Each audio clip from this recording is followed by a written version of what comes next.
I was just gonna. Oh, hey everyone, welcome to this game I'm running. No, sorry, go Fraser.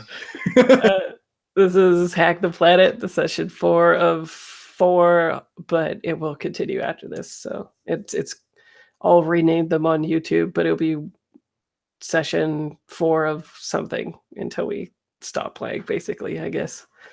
And Liv was about to say something.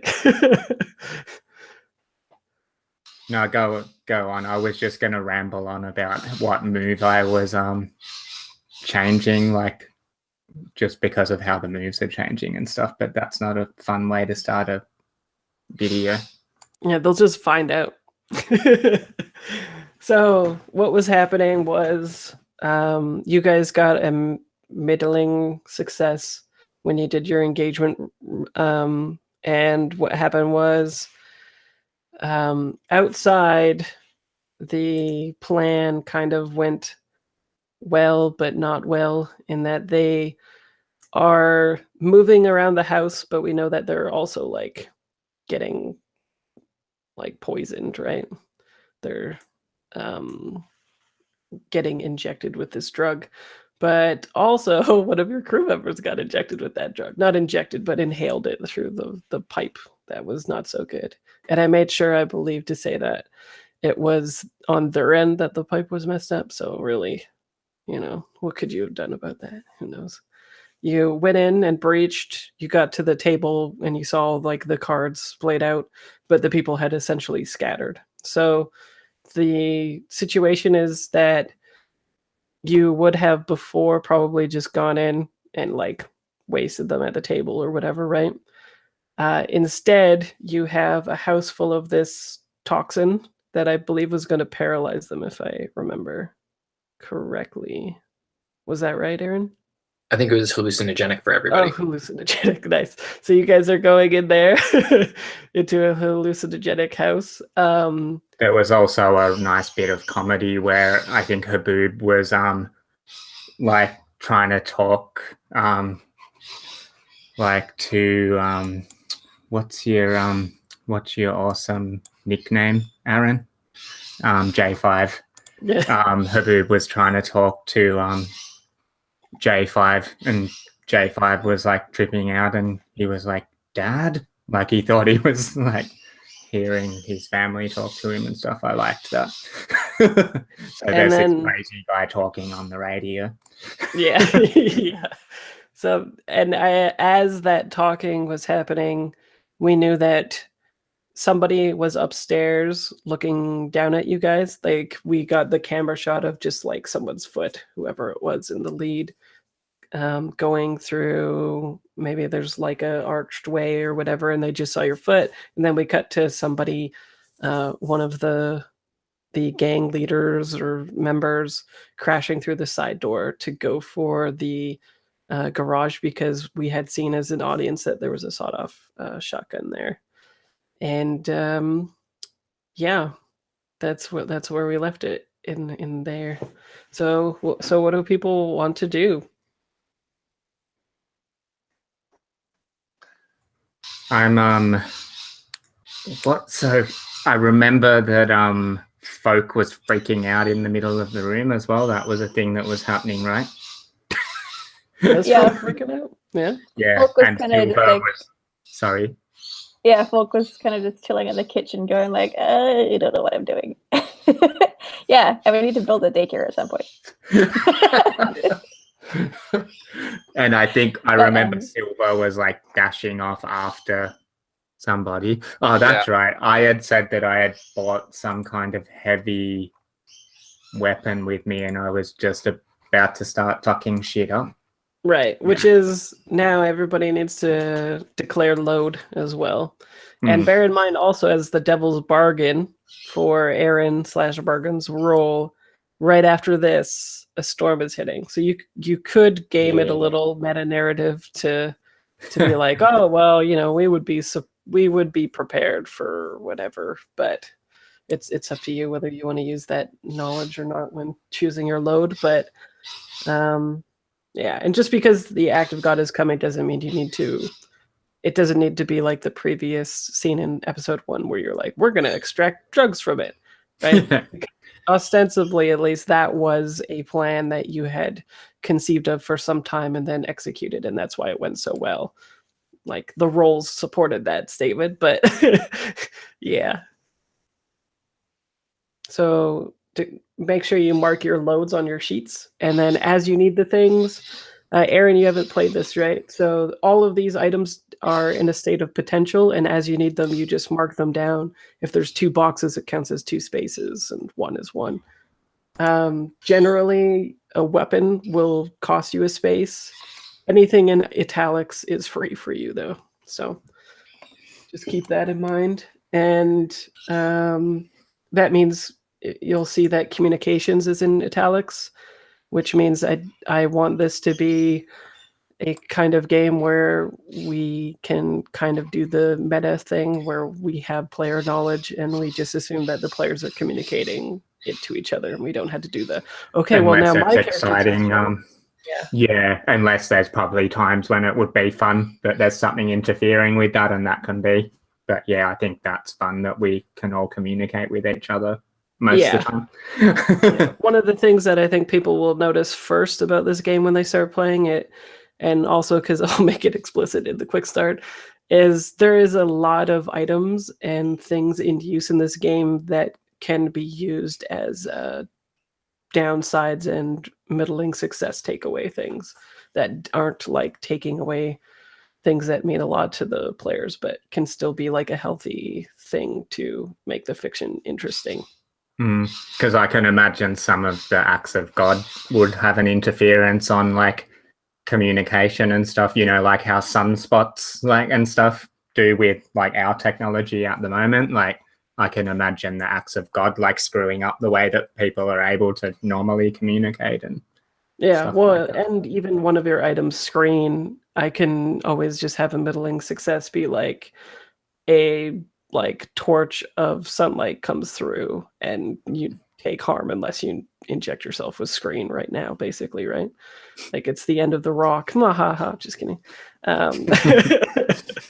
So yeah, there's a bunch of different items that exist for contingencies like that, so that you can still be the badass operatives and competent people that prepared for it, but I'm eating up some of your resources as we go as well. Cool. In terms of what? Sorry, Aaron, what?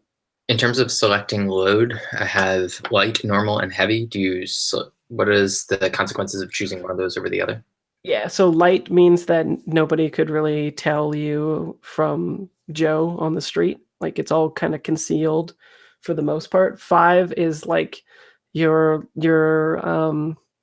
it's like the Matrix, right? You have all that shit below your things. People can kind of tell that you have weapons and guns and stuff, but if you know, it's mostly hidden. And then heavy is like you're a SWAT team, like going to somewhere. Okay. So, yeah. Thanks. And I think it's also perfectly reasonable that you know that some kind of storm might be coming. I'm assuming that there are alerts for things like those in a shelter. So if you want to take more load in order to deal with it, you could, but it could be a very simple consequence of me asking you how much load you have and then giving you devil's bargain with heat and stuff like that, increase, saying like, you know, Martha saw you, roll it up to this house, Matrix style. So yeah, or a different futuristic name. Like Axel did it. But yeah, so you guys know that like you get to the kitchen, folk freaks out because they're not where they're supposed to be. Over the chatter, you're hearing J5 in your ears. Hi, I guess. And I also had said that you heard like a footstep above you, and then to your side you hear the door opening and crashing, like as somebody goes through. And I had said the place kind of looked like the house in Fast and Furious with the garage. There's I'm quite interested in 2 things. I totally want to see what happens with Silver charging off like into the building, but I do also kind of want to see Haboob just fire her heavy weapon up into the ceiling where she hears the footsteps coming from, but maybe they can happen simultaneously. Yeah, well, why doesn't everybody say what they're doing, and then we can figure out if somebody's doing a setup action for somebody else or helping somebody else with teamwork and stuff like that. Silver is making a beeline for the person that was going for a weapon, like in another room. I remember we had talked about, like, with my recon and just with our knowledge of the place, we know that's where they keep their weapons. So if someone was going for it, Yeah. Silver just like bolted for that person, knowing they're going to come out with some heavy stuff. There was that nice bit of detail Fraser put in, I think, where they'd knocked the table over and they had some of like the disposable guns kind of taped up under the table, so they've like kicked it over and they're like Yeah, so I believe there was 4 people and 1 person had left, right? So we have 1 behind the table, 1 upstairs, 1 we don't know, and 1 going for the garage, and then the 5th person going for buying guns for the gang, right? Getting some sun jets. So there's an imminent threat, and then the other things going on. So Silver's going for the room where the guns are kept. Yes, definitely. Yeah. And Folk, are you going to do something other than freak out? Yeah. So I took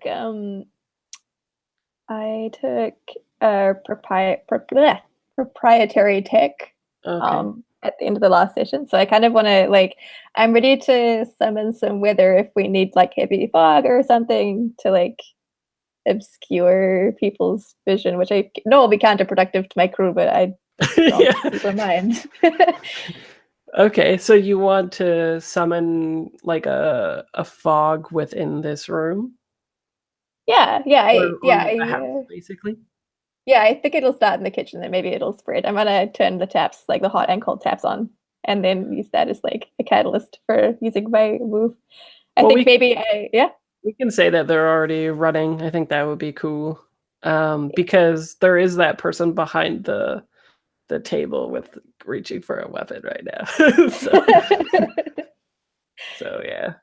Okay, so you like look over, you see the running water, and you want to make some cover. Why don't we say too that it's like, since we could make it really impactful, it might be something that counteracts the hallucinogen in the house as well, unless you want that still. Yeah, I'm cool with that. If people do, if I don't, how do people feel about the hallucinogen? I don't want to like impede anyone's hard efforts. I see a couple of ways this going. I see it either being what Fraser was just saying, that, like, you know, whatever you do takes it out of play, or, I mean, I'm looking at our gear, and at least I have something called specialized tech down there, and I was just imagining some kind of like breathing apparatus we got, like we could easily bust those out and have it still affecting them but not us, if we wanted to spend gear on stuff like that. Yeah, That's especially since I assume J5 would have been like, hey, first thing I'm gonna do is make them all high, right? Yeah, Silver would have brought something in preparation, knowing that. Yeah, we were talking about that in the workshop. We're just gonna go kill them, and J5's like, no, how about this elaborate plan where I end up spacing out on the weird gas? And we're like, okay then. I love it too, because we're essentially creating a horror film. Like it's gonna be heavy fog and like people hallucinating stuff coming out of this heavy fog. To clarify, I wouldn't have brought this gear, to because I didn't trust our friend here, Bergen, but J5. But it's just like, okay, there's going to be stuff in there. I want to be in there messing them up while they're high and possibly getting it. So I just would have been prepped to use it, basically. Yeah, well, I think it's good because, I mean, they're going to be, I think it was a middling success, so they are high, right? We know they're all already high. That's not in debate. And we know kind of what it does because of the viewpoint of J5 outside going like, whoa. So they're all high, which I think will increase your effect for sure. And then they're also, I guess, going to be perhaps blind, depending on what Yeah. the result is. But it would also hamper people's efforts to shoot at people as well, like on your side, right? So, are you sure you want to do that? Make everybody blind? Yeah, do I it. mean, Sounds I awesome. do. Okay. So let's I'm do totally that first blind. then. You hadn't rolled in a while, and I think that's a cool opening thing to it, right? Like we see the table flip over, and then we see folk be like, "Oh shit," and then do whatever. Right? Hope this gas isn't flammable. Yeah. So, what do you think you are doing for that? What is your action for this? Good question. I think oh jeez.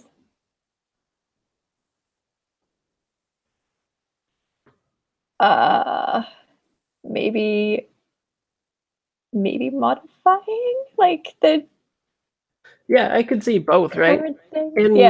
In Cyberpunk, hacking has two connotations. There's the one where people are like actual hackers with like deckers or whatever, decks and hacking things. But there's also kind of a do-it-yourself movement within it where everything is hacked. Like you hack physical objects to make them into different things as well. So in this game, modify and hack have some overlap. So it could be whichever one you think is most Well, I interesting. like the verbiage of hack, so I'm gonna definitely hack it. Okay, sounds good. Hack the water to make it fog make sense. I become a humidifier. Pretty much.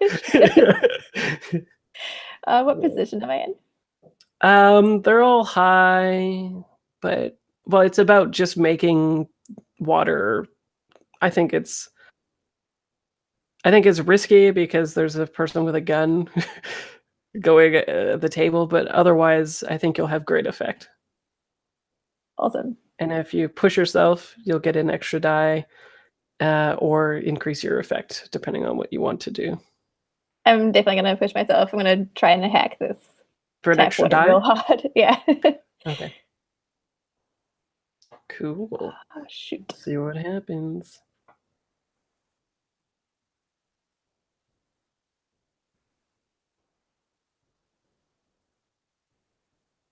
Nice. You needed that last die, apparently.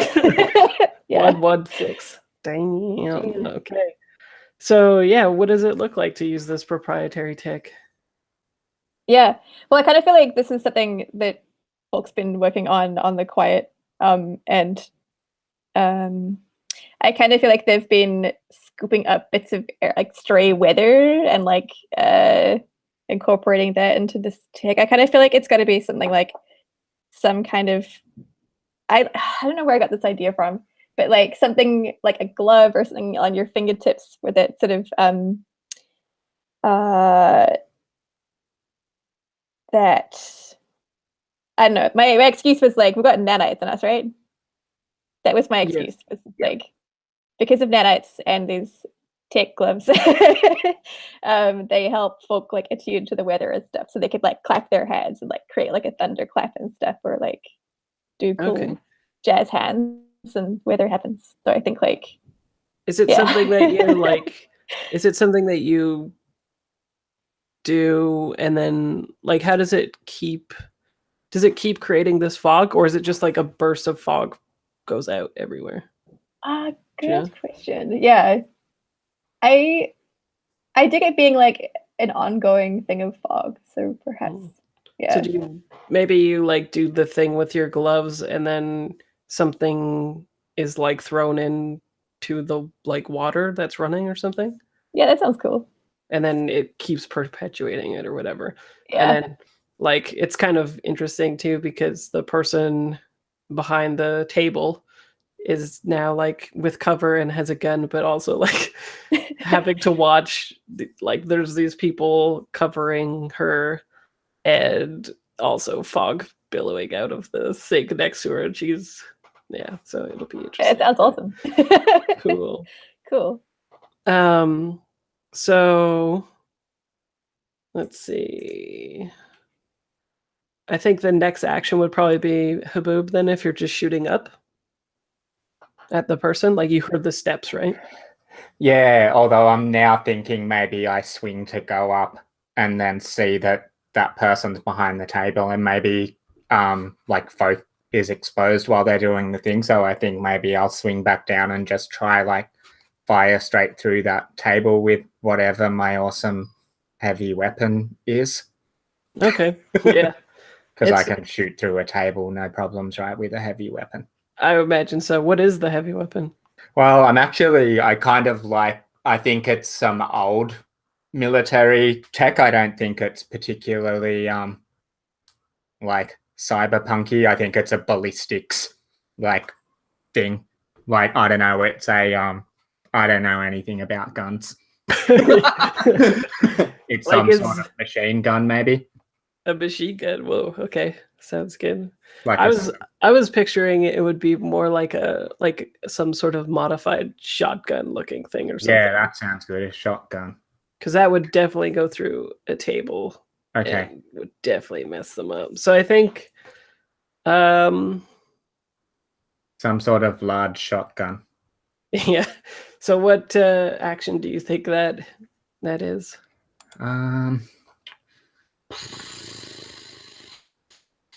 Probably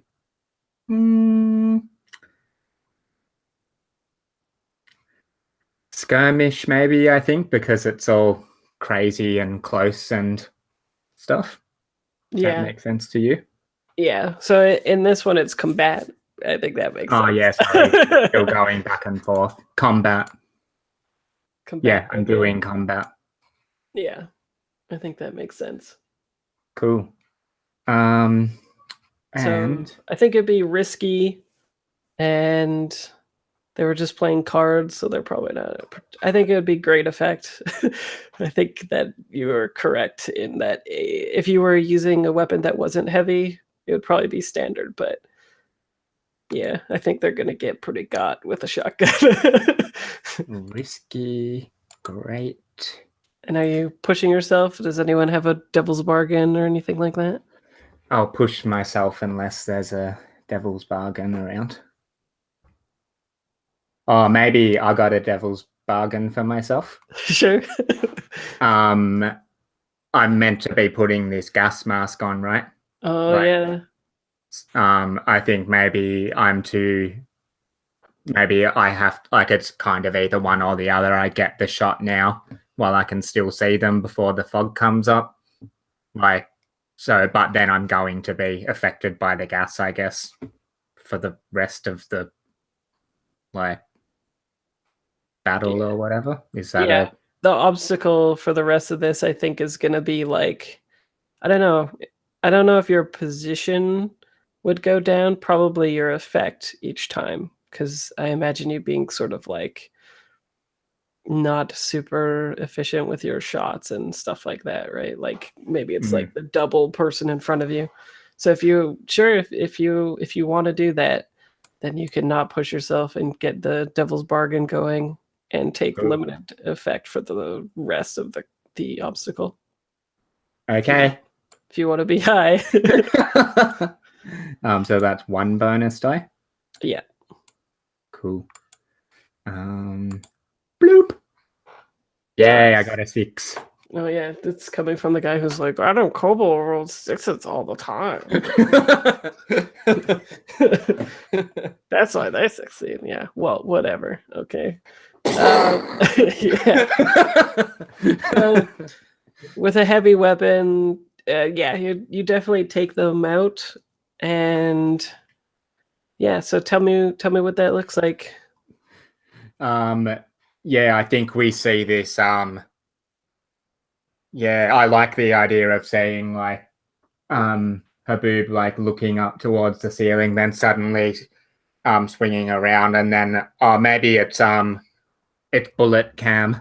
So like she fires, and we just see this, like the camera just like in towards the table, and then the table just like pretty much like disintegrates. Like, and I think like bits of the table are like smashing into the person, and then they're maybe they're not actually like killed, but they're like all of the shrapnel and shit goes in their eyes, and they're like on the ground. Yeah, maybe his drug is like the opposite of slow-mo and dread. Yeah, Where makes everybody else everything is seem just going super fast. fast. Yeah. Yeah. Yeah, Yeah. and then I think she does the awesome like reload the shotgun, like like the yeah, that's my Cool. whole thing. And I think we see like after the dust sort of settles, after the moment and the person goes flying back, we see that it's Tamar who's been sent careening into the back wall there, all messed up. And then we'll do an aggressive jump cut because we're in a battle and we don't do long shots here. No, just kidding. So Silver, you're going into that room. Yeah. So I've got my breathing apparatus, like small little techie, just breathing apparatus on, just covers up my mouth, and yeah, I'm dashing after them, and I think it's kind of one of those things. I've got like on each arm, I've got like attached like just looks like a black piece of like metal on each hand, and I kind of like grab across and pull them down, and like these blades extend from both of them. I have a little picture in my character sheet of what my blades look like, and they kind of come out, so they start out just as handles, and then they kind of like chunk like unfold, and then they're like seamless when they're when they're at full length. But yeah, no, I'm just dashing after that dude with my blades drawn. Where's the picture? Sorry, I linked it in the it's in the Roll20, it's in the bio and info, and I have a link to the image since I couldn't put one image in there at a time. But yeah, it's got like basically like the blade is like blue iridescent along the edge of the blade, and then the rest of it's black. Yeah, I'll save the picture and upload it when we do that. I couldn't figure out where else to put it. Yeah. Yeah, no worries. Awesome. Makes sense. Yeah. So yeah, no, I'm dashing after them, and are they already in the other room at this point? No, I think it's one of those things where you're super quick and you like are the only one. Everyone goes into the kitchen. All this stuff before all this stuff happens, we see Silver like look to the side and see like a foot disappear around the corner or something, and then you're just like gone as all this other stuff happens, right? Yeah. So you're like going around the corner, and then I think that's when Folk has the fog, and then that way we get the shot of you running after this person with the fog pursuing you from behind. Nice. I love that. So, yeah. That's really awesome. I should just be directing movies. Yeah. So yeah, what is your goal? Because I could see you. I think that what is interesting here is probably not whether or not you can catch them. Like, I'm not interested in just making like 2 clocks and be like, "Oh, you got them." Yeah. I think it's more just like, how do you deal with this? Because you could definitely just like be running and also just shooting them, or propel yourself forward and go after them and put your knives in them, whatever way you think is interesting and cool. Yeah, I think it's. I mean, I'm not sure if they're gonna. Yeah, my goal is to get to this person before they get a chance to get out whatever firepower they're hoping to get and bring it to bear. So I imagine it just being a dashing after the person and kind of a leap in the air with forward with both blades kind of twirling as I'm kind of making a spin there. But I don't know if I catch up to them before they react or what.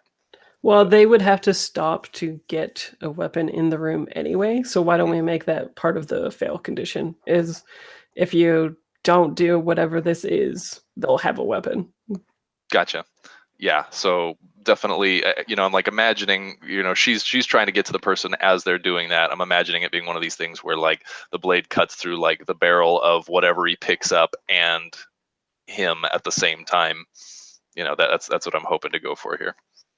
Sweet. Okay, what action do you think that is? I think so. Let me see. Looking at what so I've got this ghost. I could see this going either finesse or combat, and honestly I've got one die in either. So why don't we just go? I'm imagining this just being kind of an acrobatic, very cool little move with the person not like staring me in the face, right? They're kind of doing their own thing, and I'm trying to go after them. So I imagine this being more like finesse than combat. Yeah, sure, that makes sense. All right, so let's see. I'm gonna push myself. Yes, I'm gonna push myself for an extra die as well. Let me double check my skill. Or if you want to make it a desperate situation, I Yeah. could give you a desperate one, which is What would be not the yeah? only do they get to the weapon first, but they get a shot off. So I imagine them like grabbing it and turning around. You're coming right at them, and like the trigger fingers pulling back. But do you get there in time or not? I like that. Yes, let's make it desperate. Okay, cool. Sounds good. So I'm gonna let's see then. Do I want to push myself? Yeah, I'm gonna push myself still for the extra die. That's gonna bring me up to 3. So let's see. Roll finesse, and Okay. we're in a. If you're pushing yourself, are you also doing that move? Yes. Does it? I have a question. Pushing. Oh, this is a good. All right. So some blades moves I've seen where it's like push yourself, you get the effect of pushing yourself plus the thing, or is this an either or? I don't know which.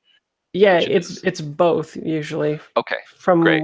what I remember of the rules anyway, is Yeah. when you have the ability, you push yourself so you get the die, and then you also get the benefit. Yeah. Yeah, absolutely. I'm imagining I'm definitely gonna do this thing. It says I can pushing myself, I can activate my blade's searing capabilities, giving them potency equal to a sunjet.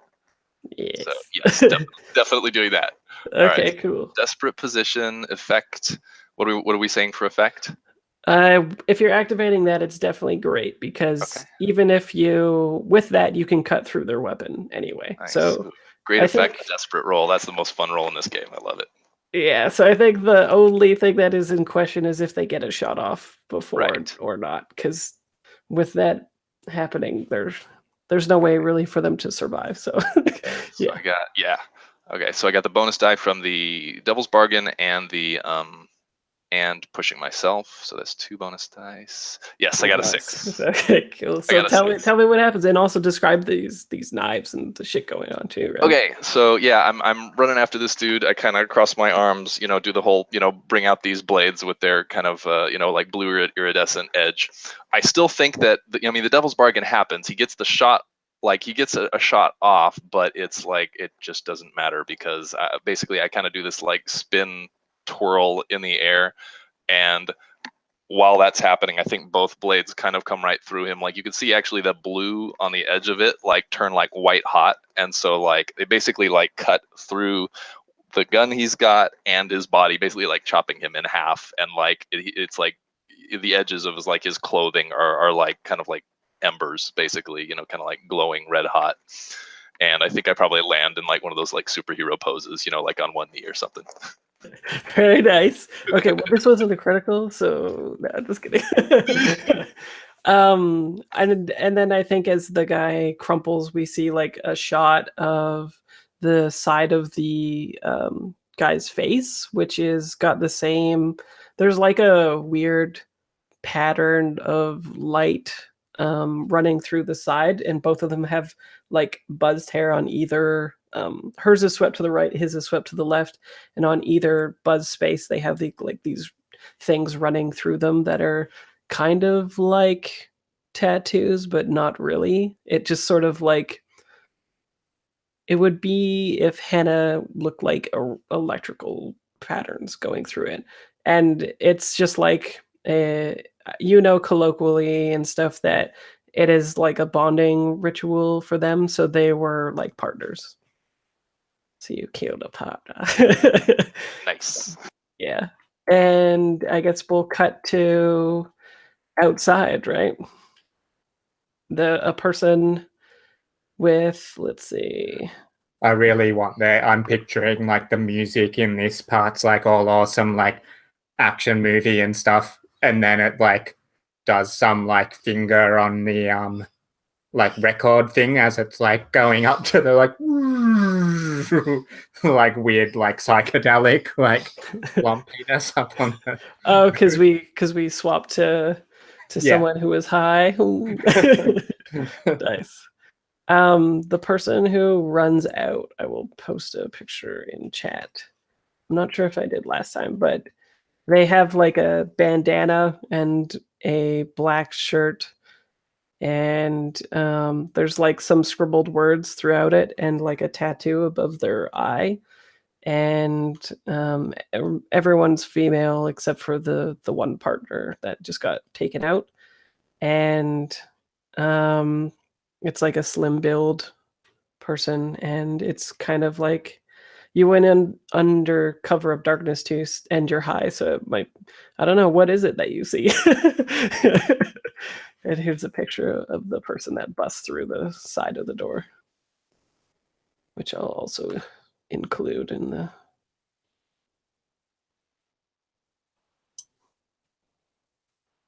Okay, so I'm outside. And I cross paths with this person.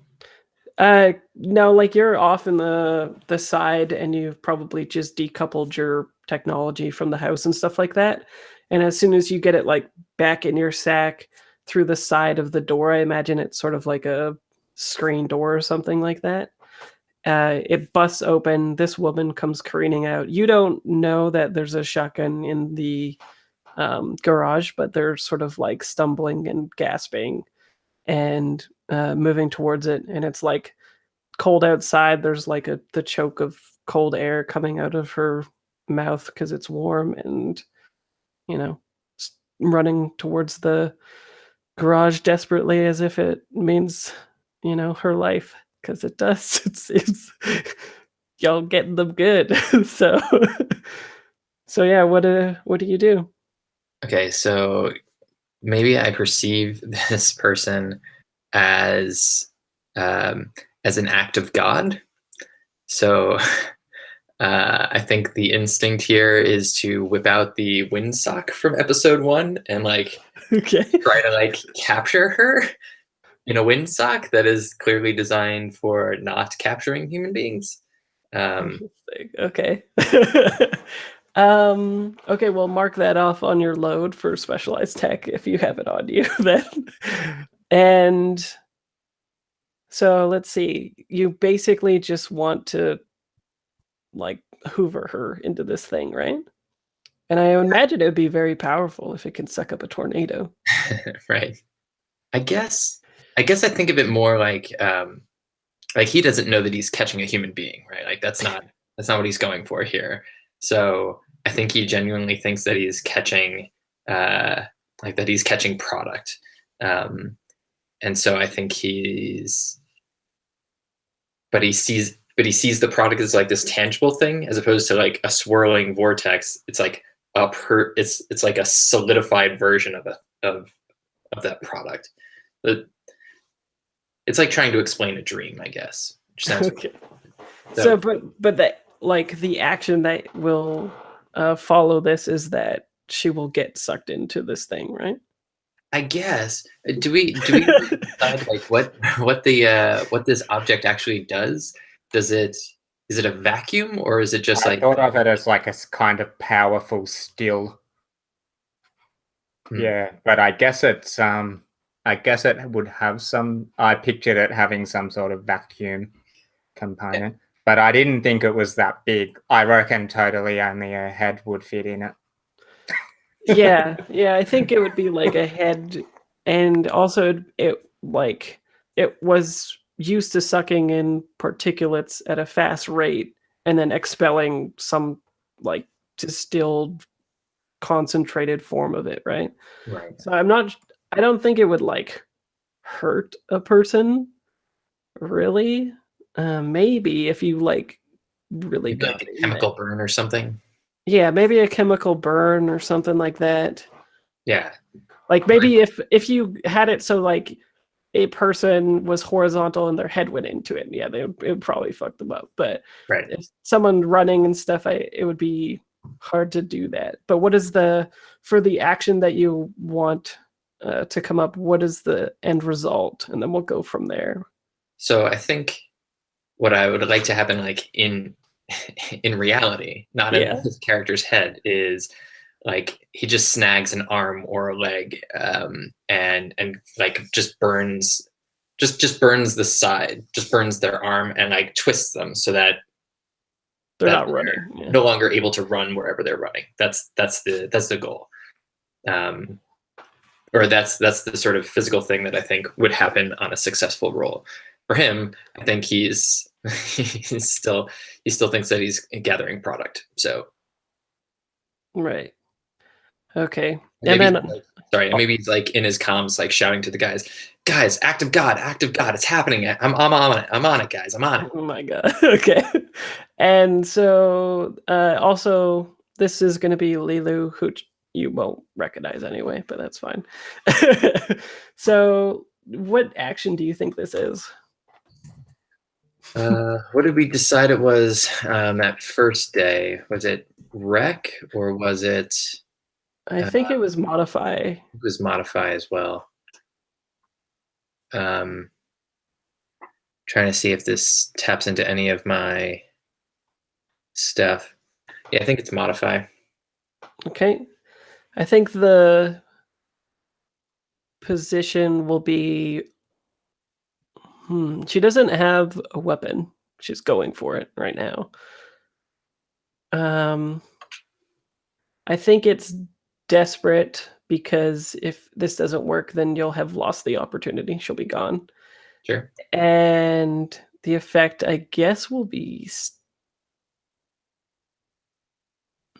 I think it's desperate standard, I guess, because it would mess her up pretty good getting sucked into this thing. So yeah, we'll do desperate standard. Also, when you do desperate rolls, make sure that you're marking your XP in the specific thing. Cool. So you'd mark it in resolve or in insight, sorry, because you're modifying, right? Got it. And Devil's Bargain. I could definitely see more heat for this, especially because I would assume that you guys sent the tracer off like investigating other things, right, for it. But if there's another report of like this same device, like whatever it sounds like and all this stuff being reported firsthand again, I bet it like would put them back onto you a little bit, right? Or at least, as Harper likes to say, at least it's gonna get filed into a case somewhere and someone's gonna look at it, right? So it would be +2 heat if you want to take the Devil's Bargain for that. What do you think, guys? Can we stand the heat? Okay. Yeah. Bargain it up. All right, so that's 1 bonus die. Yep. All right, here we go. Okay. 5. So yeah, so she's comes running out. I think for this to work, you would have only been like a couple feet away or something like that. We just see you like stuffing this thing into your side pouch or whatever you carry your gear in, and you bust out this thing and start hoovering her. And I think she just like it works because she's doing that flailing desperate run thing where her arm is like already behind her, and so she gets like sucked in a little bit, and then she, as it's like taking her arm or whatever, she naturally twists, and she, I think, will actually sock you in like the head, right, to make this thing stop. And I think it's only going to be like level 1 harm, because she's definitely out of it and just using a fist and stuff. But I think it will be enough for her to like disengage at least the windsock of her arm. But she's definitely like a little bit messed up. The arm is like, when people inject themselves with screen, it turns their skin kind of like a purple filmish thing, and I think it's like that, except like raw sunbirdy looking stuff, right? Like a chemical burn, right? Except yeah, it's like a deep, dark, twisted, purplish thing of an arm now. But yeah, otherwise she socks you. You take level 1 harm, and you drop the device, and she starts like. I think she is definitely gonna go for the gun still. I'm torn because half of me thinks that she would like try to just beat you to death with her feet down and stuff, but her arm's definitely messed up, so I think she needs a weapon. So yeah, that'll be the consequences. Harm, you drop your thing, and she's like going for the door again thing, unless you resist it. No, I think that all sounds about right. Yeah, this is what happens when you play with Powered by the Apocalypse. People are like, failure is the best. Cool. And then we'll cut back to Folk. What are you doing? The fog. Oh, and actually, I think that's the right moment for the fog to like come drifting a little bit outside as well, right? And then that's the natural cut back to the kitchen. So Yeah. there's one person upstairs and like 3/4 of a person outside, but you don't really know what's going on with that. Yeah, I mean, as far as I'm aware, my dear colleague has just said, "Oh my God, guys, it's an act of God outside." Yeah, So that's true. of course, I'm gonna go check that out. Like, that definitely takes priority over everything else because I don't know any better. Okay, so I think you go same thing. We get like a similar pan shot of the house. The screen door busts open. We see Folk stumble out just to the side, and beside you, you see your your comrade J5 kind of like nursing maybe a jaw, or like stumbled back a little bit from the punch with the windsock over to the side, and you see Lilu running for the whatchamacallit, the entrance to the garage to get a weapon or away from Crazy Pierce. And you can see that her arm is like messed up. It's dark outside, but it's like it's looking gnarly. I think, well, I know Folk's direction is to run straight to J5 and put a hand on like his back and say like, "Oh my God, what the fuck? Like, where's this act of God? And two, are you okay? Because you're looking a little bit beaten up." I don't think I recognized you at first. I think I like put my hands on your like face and just like, oh, hey, Wolf, what's up? I think the act of God went over there. It like went into the garage. It's weird. And then Folk follows like your finger to the person with the windsock attached to them. And it's just Or like oh, just no. to the closing of the door, because she's through the door Yeah. now for sure. And Folk like pats J5's back a bit and says, "Yeah, good job. Just leave it with me. It'll be fine. Just take it easy. Don't hurt yourself. Don't do anything that will cause any further harm to your person. You're important." No, man. I'm fine. Go get the product. We got product to move. Go get the product. Okay. And I think Folk's gonna like sigh and then charge off after the garage to deal with whatever is in there because I don't know. Okay, so I think I'll get up and follow. okay. Awesome. I think we'll cut to Haboob then. And we'll say that Silver's probably coming back as well if you both want to do something. Cool. Yeah, I have a question. How intense is the fog at this point? I think it's pretty intense. Okay. I don't think much time has passed. But it seemed from the action is that it wanted to be like obstructive quite quickly and perpetuated. Yeah. So yeah, I think it's pretty intense. Cool. Yeah. I think maybe Haboob kind of hunkers down. I might try, like, how do I activate this piercing thing when you gather info to anticipate possible threats in the current situation? Is gather info a thing you can do at any time? Anytime, yeah. Cool. Well, I might, seeing as that's a new thing, I'm going to try. I think maybe she's actually trying to crawl along. She ducks down and she's like trying to crawl underneath the like fog a bit, because it's like maybe there's a little bit of like, oh no, actually fog probably sits lower. Hey, anyway, this is special fog. This is special fog. Okay. Yeah, it's light, really light fog. There's it behaves like smoke. Maybe because it's a bit warm or something. It's like floating. Anyway, physics. So and I think, are you yeah, studying or surveying or what?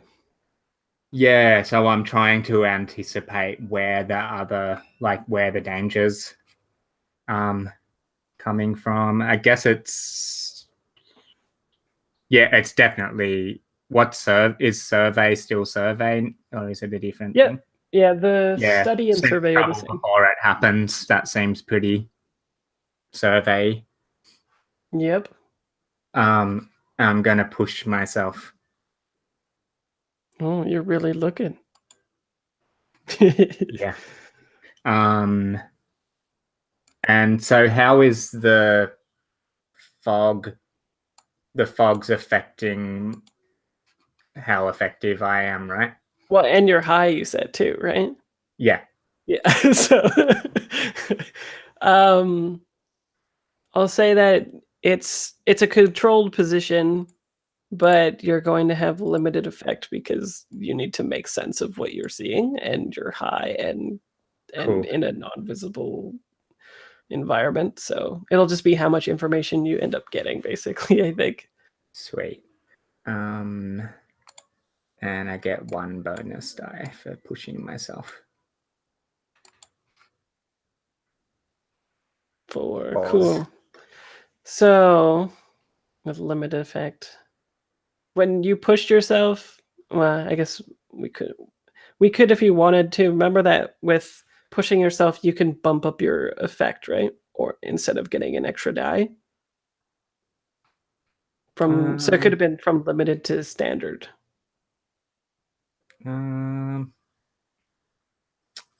What should I re-roll then?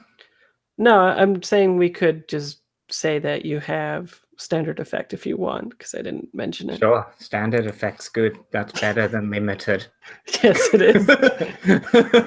Yeah, and both dice are the exact same. Otherwise, I'd be like, But yeah. Yeah, cool.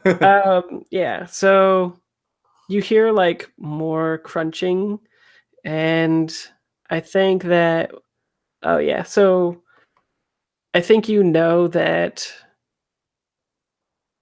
Yeah, well, maybe I'll ask you how you know this, but you know that Jocasta is the one upstairs, the one that you had met and trash talked and all that kind of stuff, and then told to leave. So for whatever reason, she's upstairs. But what she's done, you know that she has thrown something like across the way from her to make sure that when you come up, you'll be looking in the opposite direction of where she is pointing her gun, so she can take you from behind.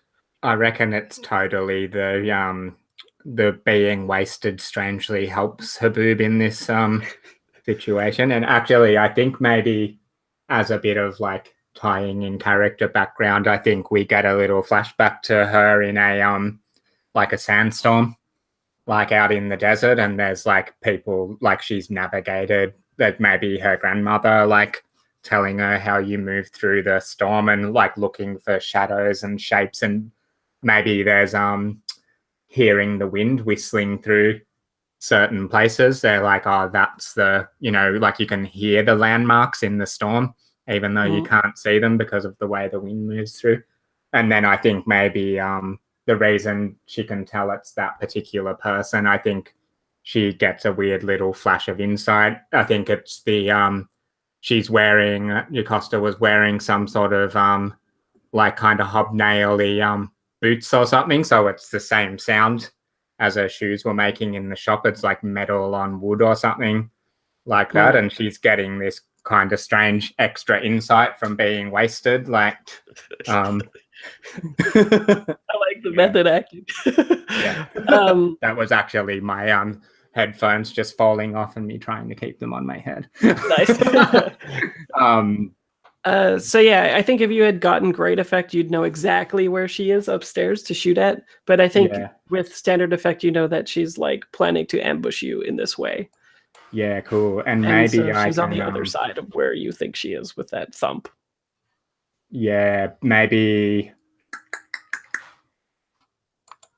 I can just like come through to on our channel to Silver and like warn her if she's going that way, like Sure. Or Well, where I that could think she be is, and that could be a setup action for silver, yeah, cool. giving more effect. Yeah, so part of what I was trying to do by doing my piercing move was get my extra effect, I guess. But yeah, I don't know. Oh, so you did get great effect then. Well, Right. it says, I think maybe I don't quite understand. Oh, Yeah, yeah. you get. I thought maybe I was activating it like discern realities for a future roll, but maybe it is great effect. Yeah. Yeah, that is what it's meant to be.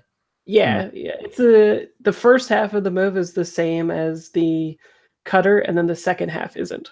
Yeah, I was thinking of it as a setup move for myself. Do you know what I mean? Like to gain that effect, but that's cool. So maybe I do know where she is and I can pass that information through to Silver. That sounds cool. Yeah, yeah. I think you would get great effect, and then this will boost you to, well, it'll boost your effect as well for doing the setup stuff. Sweet. Let me just double check here. Setup.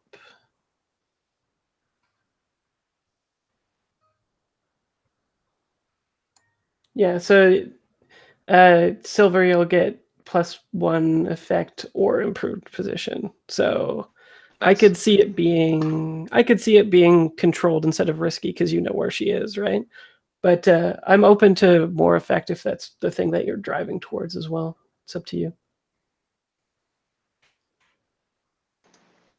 I could see it being previously risky because she's ambushing you. And you may or may not picking it up, whereas now you're like, you know exactly where she is and what she's like trying to have done. Right. Okay. So is it me at this point, or is it? Yeah, well, Yeah, it's okay, up to perfect. you. I would have considered that to be a setup action. Great. You're the one that's going up and going Cool. to take them out. Is that what your plan is? You don't have to do it. I think that makes just trying to run off somewhere else if you want to. No, I think that makes a ton of sense. And if I get through my comms that I know exactly where they are, I think this becomes, so all of a sudden it's super foggy in here. There's very little visibility. I think this becomes like quiet infiltrator, stealthy kind of stuff where Silver very quietly makes their way to the stairs, starts sneaking up, through the fog, feeling along the way, but knowing exactly where Jocasta is at this point, and is basically trying to, sneak up on them. Do you do that thing where like she is hoping to, like, she is in a advantageous position so that when you come up, she'll see you and take you out, but before she sees you, just like shoot through the wall where she is or whatever, or what? I think it's probably. I guess I'm trying to get an idea of the layout so that I understand what I'm walking into. I guess that'll really determine how I'm approaching. Yeah. So imagine it's like a 2-story place. You're going up the stairs. She's behind the stairs so that when you walk up, she can like see your head or your body or whatever and knock you out. But I think like there is an alternate way to go about it. You said that you were like hugging the sides and crouching down so she wouldn't see your head, right? Yeah. So you could do that, or you could just like, another thing you could do, knowing her position, is just from the bottom be coordinated with Haboob and then just shoot from like below up right at her or something too, right? I kind of really love that image of it being like, Haboob gives me the information, I'm shooting blind, but like, with your direction, and I totally love that image. So yeah, no, I think that makes a ton of sense. Cool. So yeah, I think let's see, looking at my items here, what I'm pulling out for that. Ooh, yeah, I'm pulling out a Sunjet. Yeah. Wait, okay. So that'll be, let's see. So you're getting improved position, so it's controlled, and it will be great effect with the Sunjet because Sunjets are literally made to go through armor and through walls to get at people. Yeah. But I will tell you that the possible consequence of doing a Sunjet is definitely increasing your heat because it leaves a signature for the weapon. Sure. Okay, then I think I wouldn't do that in this controlled situation. I think then if it would increase heat, I think I would go with more of like because what are the other options? I think I have a disposable pistol. Would that work? Or Yeah. So the way the weapons work in this is the disposable ones would be like prefab things or literally printed weapons that you guys just print out at your hideout and then just use it. And the way that they're typically used is like they're good for a couple shots and then they literally just like fall to pieces. They're untraceable. Cool. And then Sunjet is like, one level up where you need to get through somebody's armor or through the walls, stuff like that. But it leaves a residue that's traceable as opposed to just printed out stuff that nobody could possibly trace because they're so ubiquitous. So I'm not having to shoot through anything? I think that... Or am I? No, I think that you're in a controlled position. So, like, otherwise, if it wasn't, I might just say like you're at a lower position because you have to shoot through the wall. But I think that most weapons can shoot through the basement anyway. So, or not through the basement, but through this flimsy flooring. Cool. Okay, so I can see this. I'm trying to figure out what action this would be then to make this shot. I could see it being either finesse or I don't know if prowl would apply since I'm being very sneaky and stealthy about it. What are your thoughts? I could say, like, similarly with Blades in the Dark, this is Trace is like the hunt one, so you could do that. Or Prowl you could does be say doing... like do a backstab in the actual description. It kind of sounds like you're trying to do that sort of thing as well, so you could argue for that. Yeah, you could be ghosting the person, which is a cool verbiage too. What's ghost? Ghosting and finesse. I could also see it being finesse as well. It just depends on what you describe it as in the fiction. But I think finesse works because you're doing a very orchestrated hard shot on this person, and it's already been set up for you. Yeah. Ghosting totally works, and tracing totally works as well. Okay. Let's see. I think ghosting. Yeah, I think ghosting makes a lot of sense just with the way this is set up. I'm moving incredibly quietly through this, fog and just lining up the shot. And I think the only reason I'm getting the shot is because of the setup.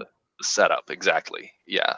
Yeah, I think previously it would have been risky just because, like, who knows where she is or whatever. Now you know where she is, and so I think it will be fine. And I think it would have been desperate if you had gone up and gone after her because she's literally waiting for you. But you've circumvented that. So we're talking controlled standard. Is that what we're at? Yeah, I think standard. Okay. It would be great if you used a Sunjet, but possible repercussions. Right. I think with a controlled situation like this, I'm trying to end this quietly and without any more collateral than we need here. Mm-hmm. All right, so there's standard. Yeah, I think the only reason that it's a move is just because there's all these extenuating circumstances. Right. Or in action. And no bonus dice because the setup was for effect, right? Yeah, you could still push yourself for even greater effect if you wanted to, and then you'd have controlled great if you wanted, but or an extra die.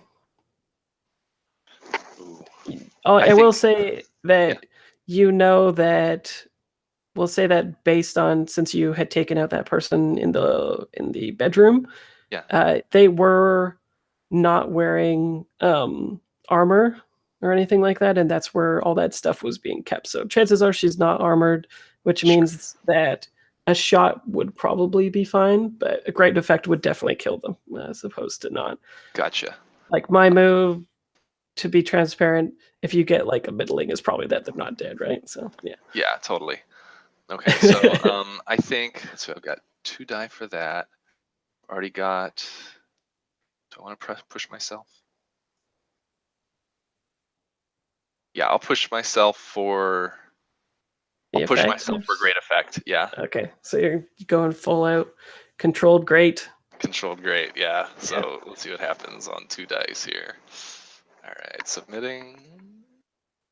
All right, I'll take Nice. the 5. Yeah, So that's let's cool. see. How does that work? On a controlled. Let's see. So controlled. You hesitate, withdraw, and try a different approach, or else do it with a minor consequence. A minor complication occurs. You have reduced effect. You suffer lesser harm. You end up in a risky position. I Okay. think.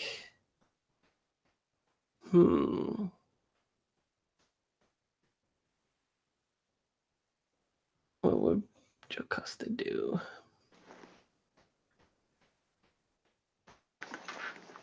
Oh, I know. So you just do, I think, one like perfect shot just so it's like very cool, right? And how you know it works is Jocasta actually like falls onto the hole that you made with the bullet, and you can see like maybe it's even just like her eye being kind of wide. And the minor complication I'm gonna say is that you hear like the whatever the sound is of a futuristic grenade pin being pulled upstairs. Oh, jeez. Okay. I'll clarify that it's minor because she's one floor above you and you guys are in position to do something.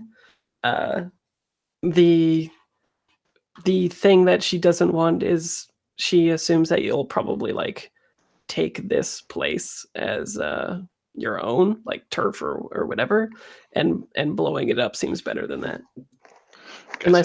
Unless you resist it, of course. Ooh, how am I doing on stress? Oh man, I could trauma out, or if I do that. No, I'm not. I can't. I'm not going to resist this one. I think. So do I?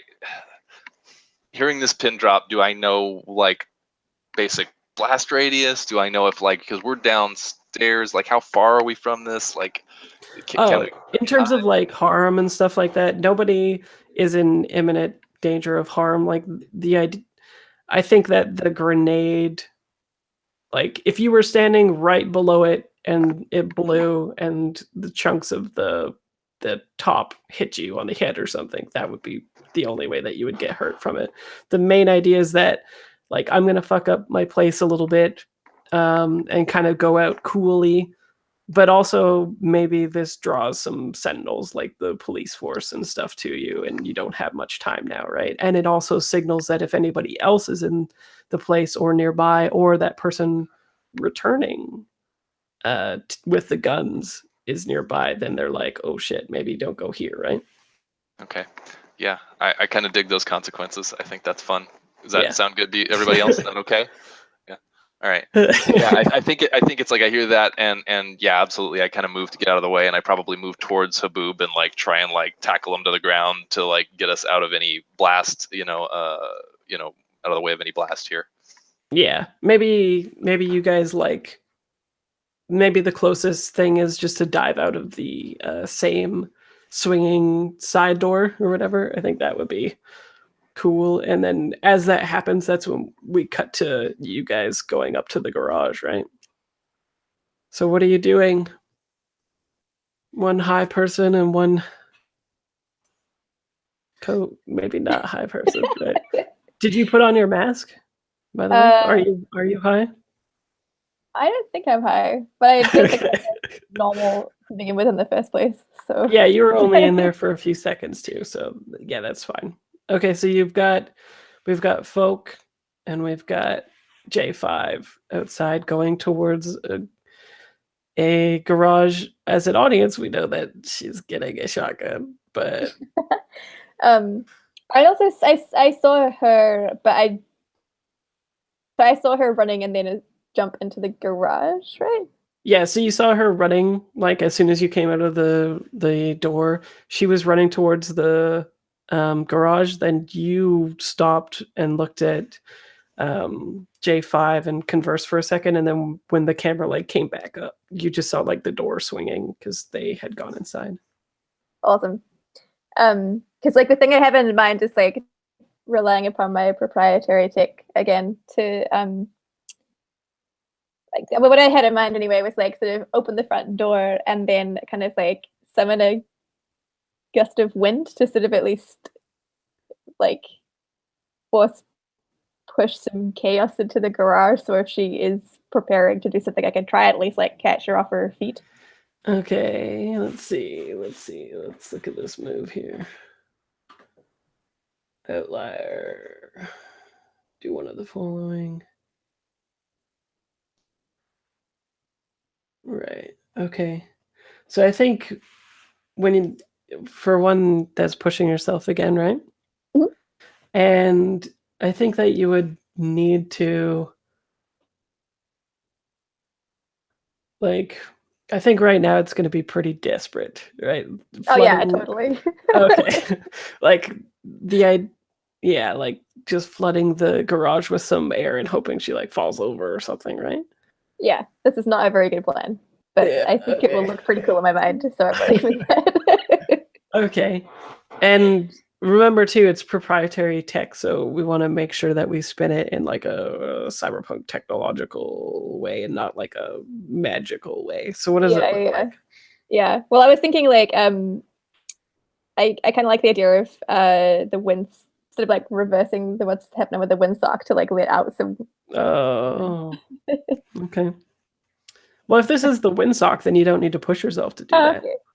You could just, hit the reverse button on it or whatever. That works too.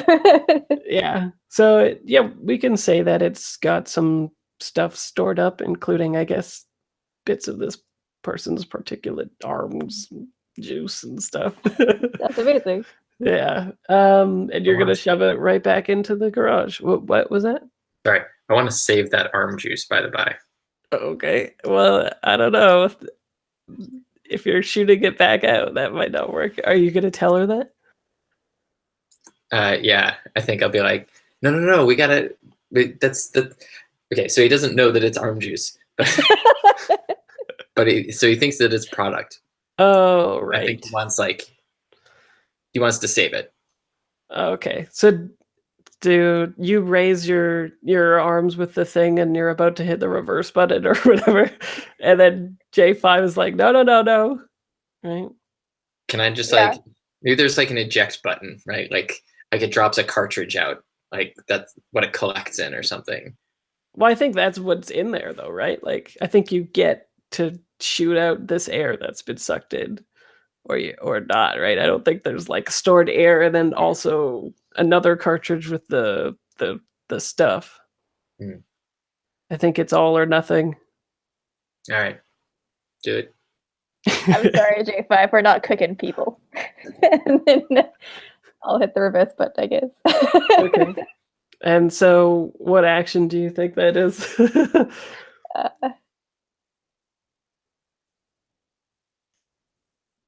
Good question.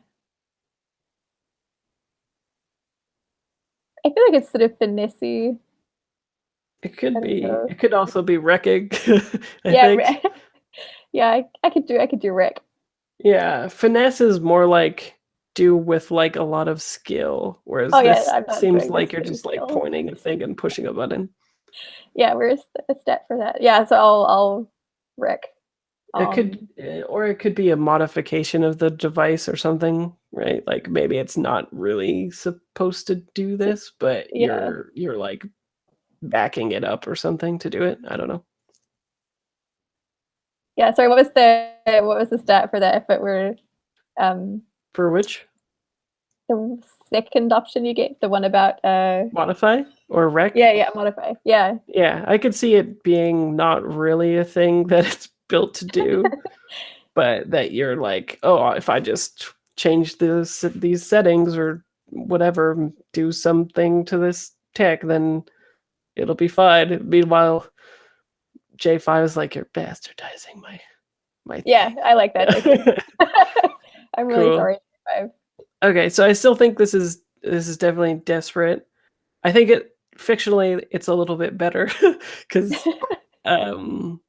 it fictionally we've seen it suck up a whole bunch of air already, so it makes sense, right? Yeah, that's what I was thinking. I still think desperate position effect probably limited, and you might be able to push yourself for standard effect with it if you're really okay. Why not?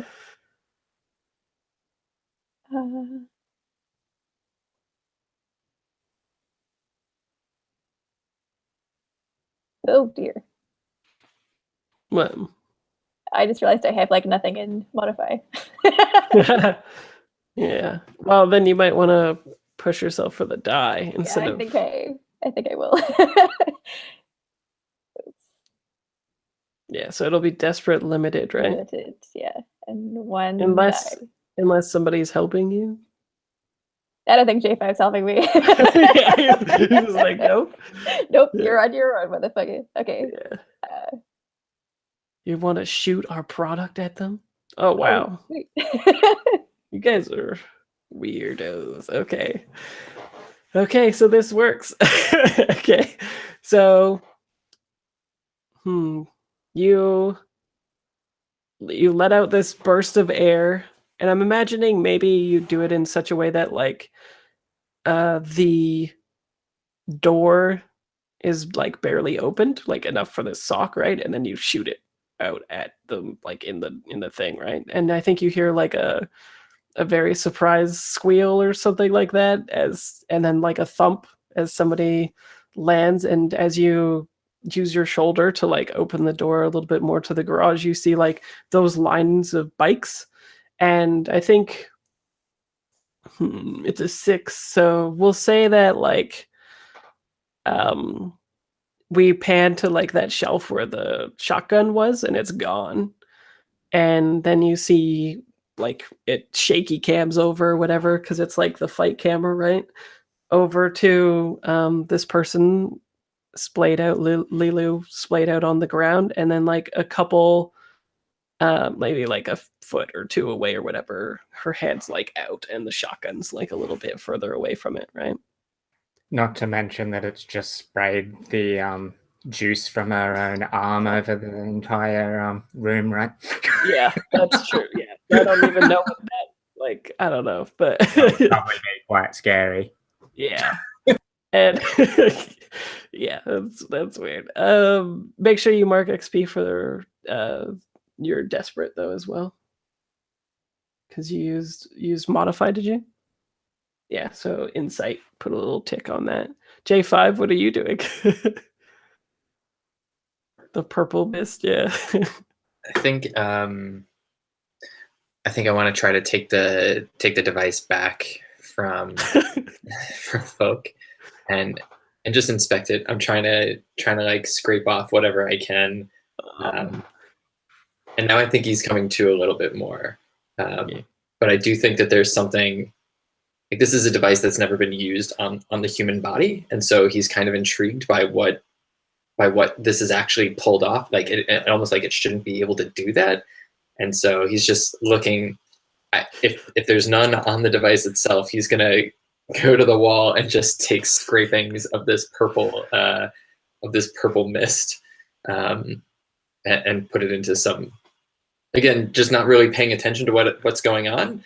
Like he doesn't know. He's not looking around to see if there's anybody. He's not looking for. He doesn't know where shotguns are. Just sort of like pushing past. Like he's on a mission at this point. Okay, well, okay, it sounds like maybe another action for folk then, because I don't think fictionally y'all two would get there before the people in the garage resolve this quickly, I think. Yeah, so folk, what do you do? The shotgun's a little bit further away, and you are getting fucking no help for sure. Well, maybe we'll do it this way. Like that's my desire to once we get into the room. Like if stuff starts popping off, like maybe I can assist in some sort of weird way. Sure. Yeah. Yeah. Depending on what folk does, maybe you'll help. Especially if you're going with this angle, it might even be fitting as long as it's in keeping with the tone, if like you help in an inadvertent way or whatever too, right? It could also have been some sort of gather information that he was doing where he does find something useful even if he's not looking for something useful, I guess. Like if you're in the space investigating it. Maybe like an action is determined by the player, so you'd have to tell me what you're trying to get.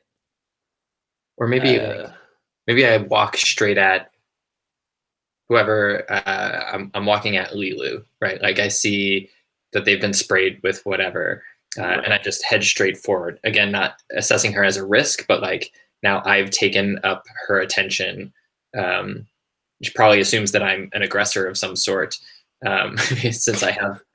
So that's how you're helping you get in the way. And now, and so that maybe gives folk a chance to sort of take action in some way. Sure. Folk, what are you doing? I think they're just going straight for the shotgun just to make sure it's in their hands and not someone else's who might injure their crew.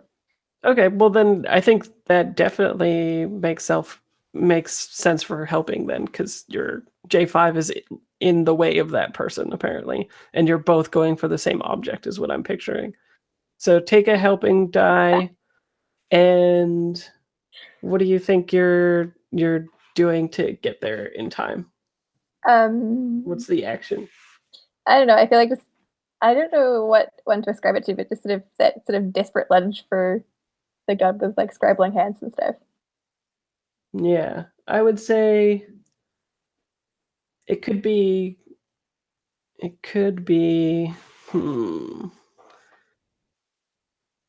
I don't think it's it might even just be combat in that like you're desperately scrambling for the same weapon.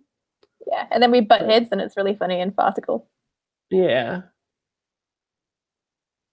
But I'd be open to a different action if you see something else. No,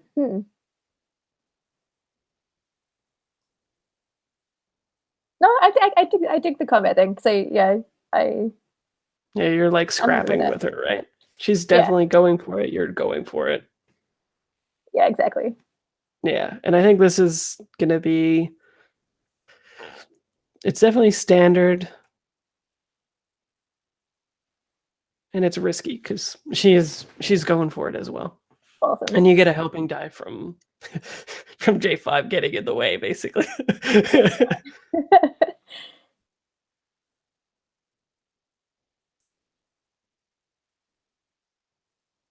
I'm gonna push myself. Okay. I'm really terrible at combat on a good day. Lots of pushing. Nice. Okay.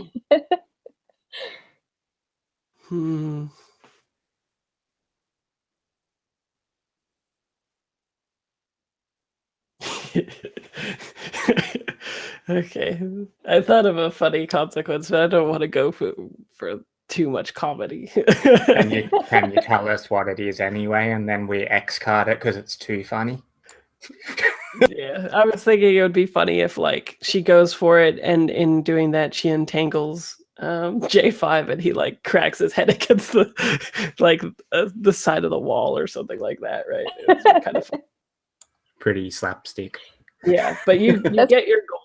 You get the shotgun before that, right? Ooh, the reduced effect is we get the cool move of you get to the shotgun first and she gets a piece of it, and she like hits the button on it that unclips the magazine so it's unloaded. Awesome. That totally ruins my plan. I'm just chatting out of here. Maybe I'll do that anyway. Yeah. Oh, that's good. At this point, can I say that like I've also reached Lilu, and now like I'm kneeling on her and like trying to get a sample off of her to try to like distract. Again, it seems like I'm wrestling with her. I'm sorry. This is getting too like humorous. I get it. So are you trying to help again? Is that what's going on? Yeah. Okay. Or is it like actually important to you that you like? Do you want it to be an action that you get this sample from her? Oh, I want this sample. Okay, sounds good. So why don't we do what action do you think it is then for you to get the sample? I like how this is a little bit like what the Whisper is sometimes like in Blades in the Dark game, where there's somebody in a totally different like version of reality to what the other characters are in. Yeah. I think I'm looking for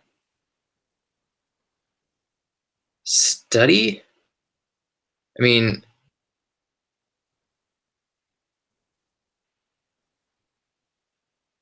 maybe what's the difference between study and survey? Survey is generally like an actual situation or larger picture, and study is like something physical that you have in front of you that you're looking at and whatnot. So I think study would make more sense than survey. Survey is like getting a lay of the land and all that kind of stuff. So maybe this might be a little bit weirder, but maybe it's more like sway. Like I'm not trying to convince this person to do something, but I am trying to get something from them against their will. Well, it says someone. It's sway someone with charm, logic, deception, disguise, or bluff. Change attitudes or behavior with manipulation or seduction. So you could do it that way, but it would definitely be like you should try to limited. All right, so maybe this is finesse. I think that this is that makes sense. Finesse an item from someone's pocket, employs subtle misdirection. Sleight of hand, sure. Yeah, that it sounds correct to me. Okay. I could also see it as a study, though. You're gathering information and apply knowledge, gain deeper understanding, do research. All right, let's do that, because I still think it's, for at least from the character's perspective, it is a study move. Right. Okay. So, and all you want, like, what does it look like? Is it just like a Q-tip or something and you're just trying to get a sample? That's it? Yeah, there's got to be like some, like a swab of some sort. So it like pulls out this, like a wand almost that has like a glowing orb at the end. And I'm like trying to gather it into this like glowing orb that like changes color once it's captured the actual object. Almost like makes an automatic slide, like a 3-dimensional slide or something. Okay. That sounds like I was gonna say like mark off some tools, maybe like modification tools or something. Okay. And then I think this will be I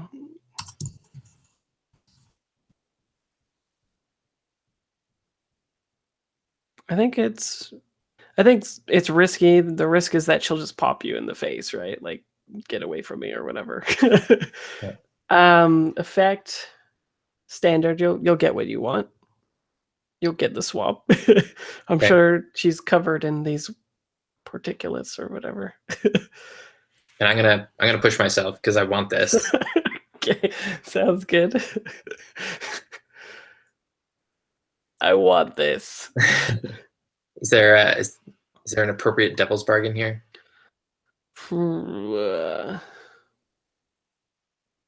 Yeah, I'll give you a devil's bargain instead of pushing yourself. The devil's bargain is that the person who went to get the weapons shows up with the weapons. Push myself. Okay. Oh. Nope, that's a 2. Risky, I think.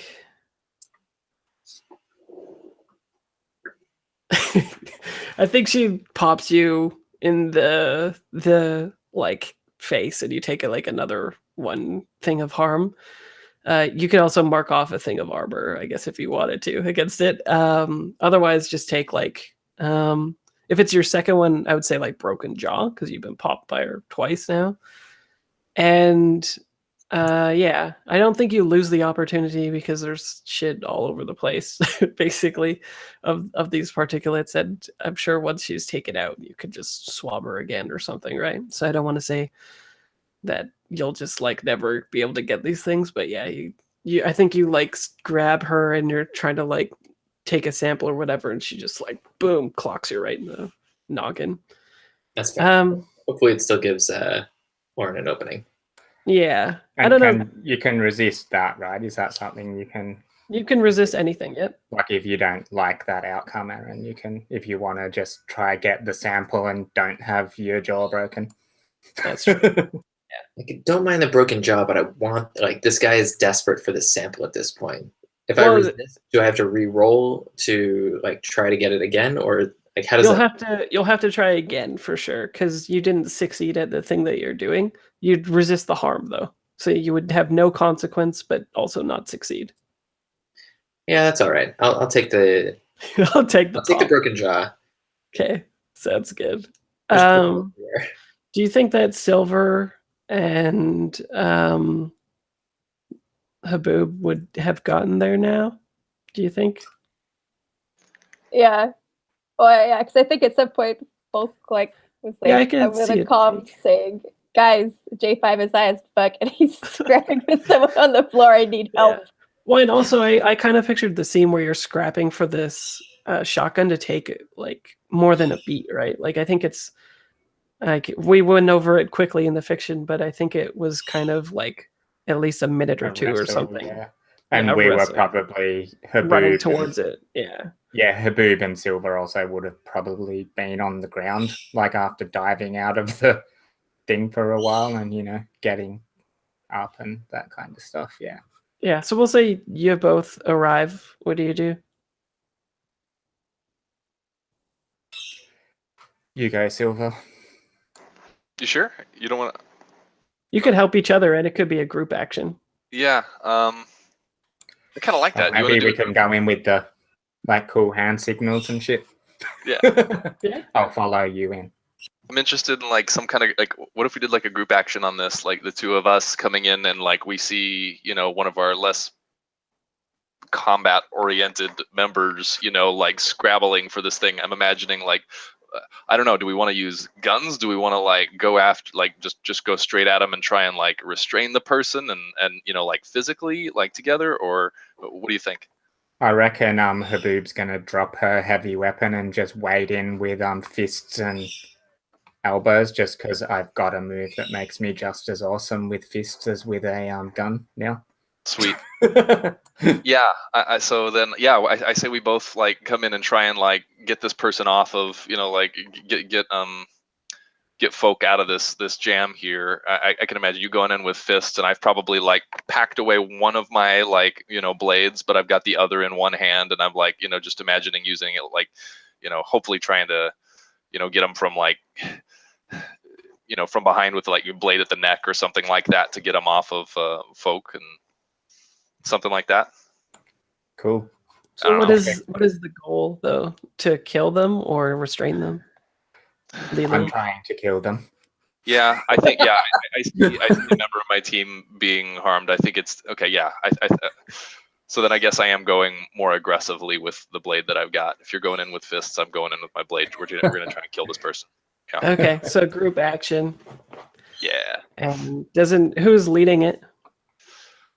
Is this gonna be probably like skirmish, I assume, for us? Well, yeah, it doesn't really matter who leads it because it's whatever success is. It doesn't matter if you're like better at it or not. But I would say it would be combat. Yeah, combat. That makes sense. Or you're also coming in like silently. You could be ghosting them too. Mm-hmm. It could be finesse them to get them in the proper place. Just depends on. I reckon maybe we came in quietly, but then it's like we've seen it and it's just full like running in because there's no guns kind of exactly out. I reckon we're just like swooping in on it. Yeah, so going more combat than ghost. I think that makes sense. Yeah. Do you how are you doing on stress? I've only got 2. Do you want me to lead it? If you would, that'd be great. I've got 5 stress at the moment. Okay. And I think that even folk could be a part of it. Anyone who wants to be in on killing the person, right? Yeah. He's gonna get messed up. Totally. Yeah, sure. Why don't we all roll and give me heaps of stress? It could be everybody. I have a question. I can't remember exactly how these team actions work. Can I push myself for another die in a team action? Yeah, you can totally push yourself still. Okay. And we can still do devil's bargains and stuff like that, but it's for the person leading it. Can we have the devil's bargain that when we're if we're all going to pile in, the person that's getting the other like, guns shows up. We're going to have that before, but I like that devil's bargain. Like we get ambushed while we're all. I don't know if everyone else thinks that's fun, but it sounds fun to me. Well, it might not be an ambush, but yeah, sure. Yeah. I'm into it, but if we're gonna take that devil's bargain, then I'm not pushing myself because I need to save some stress. Cool. Yeah. Okay, so then I'm gonna roll. I'll roll combat then for. Okay. Does Folk or J5 want to be in this, or are they just continuing their other? It seems like they are fictionally like in this combat. To me, no matter how they're like perceiving the combat. I think Focus. I think J5 is definitely like trying to like wants this person to stop moving, but is not particularly like doesn't know that it's something that needs to die. I guess. Yeah. So, I don't know if that's helpful. In other words, I don't think I'm actually participating in that phase of this. What about Folk? In other words, fuck no. Yeah. I think Focus similarly, like, you know, and they're kind of like sort of doing everything they can to like stay out of the way, but keep getting sort of like drawn back into it. So there's a lot of like ducking and jumping back into people and stuff. I don't think they're actively trying to injure anyone. Cool. Okay, so you're not trying to kill the person? You're not in the group action? Like you either have a singular goal and you're all trying to kill the person, or you're not.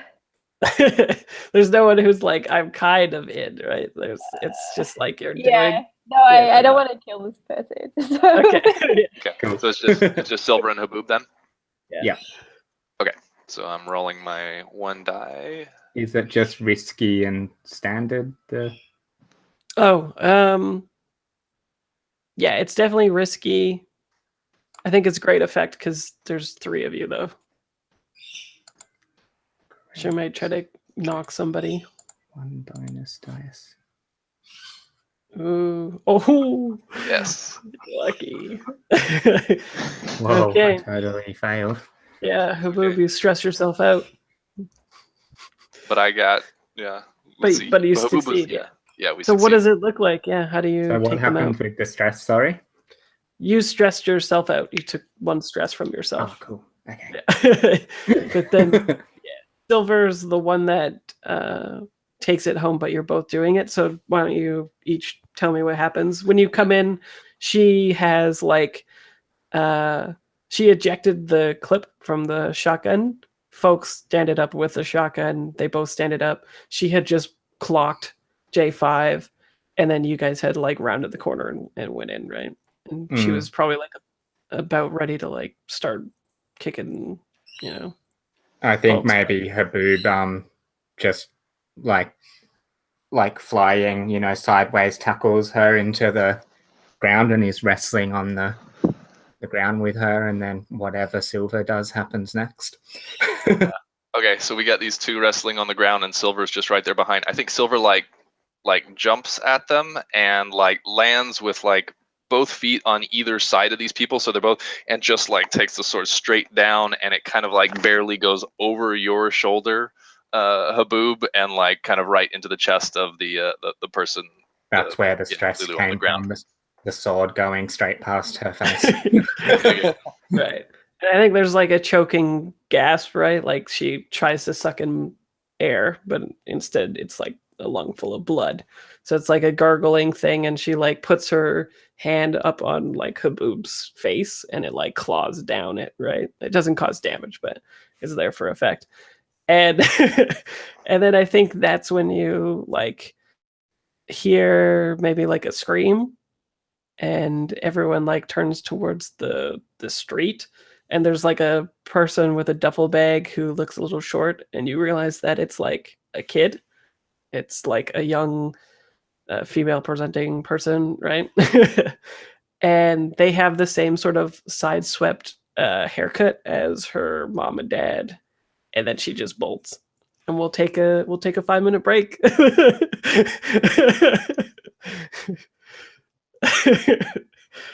So let's come back at 33. Does that sound good? Cool. Decide what you want to do.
Mhm.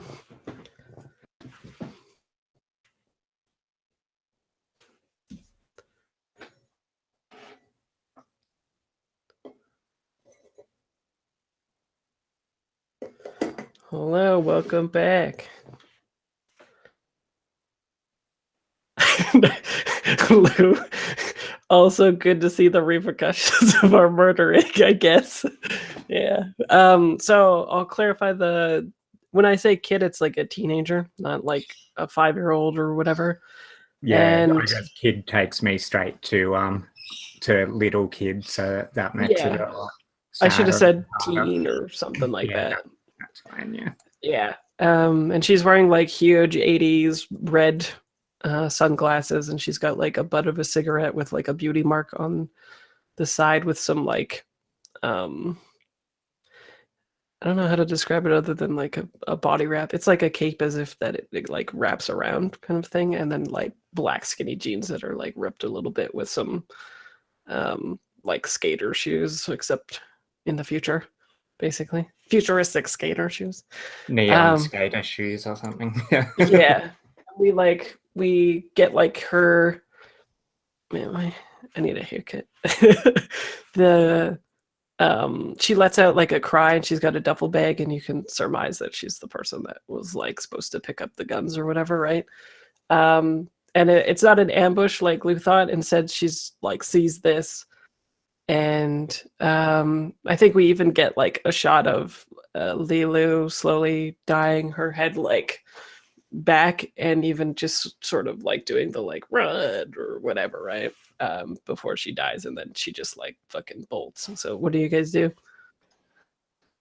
Question before we figure out what we want to do, like how many people are in this, constructed chaos versus how many we've actually like taken care of at this point, and do we know if the leader is here or elsewhere or what?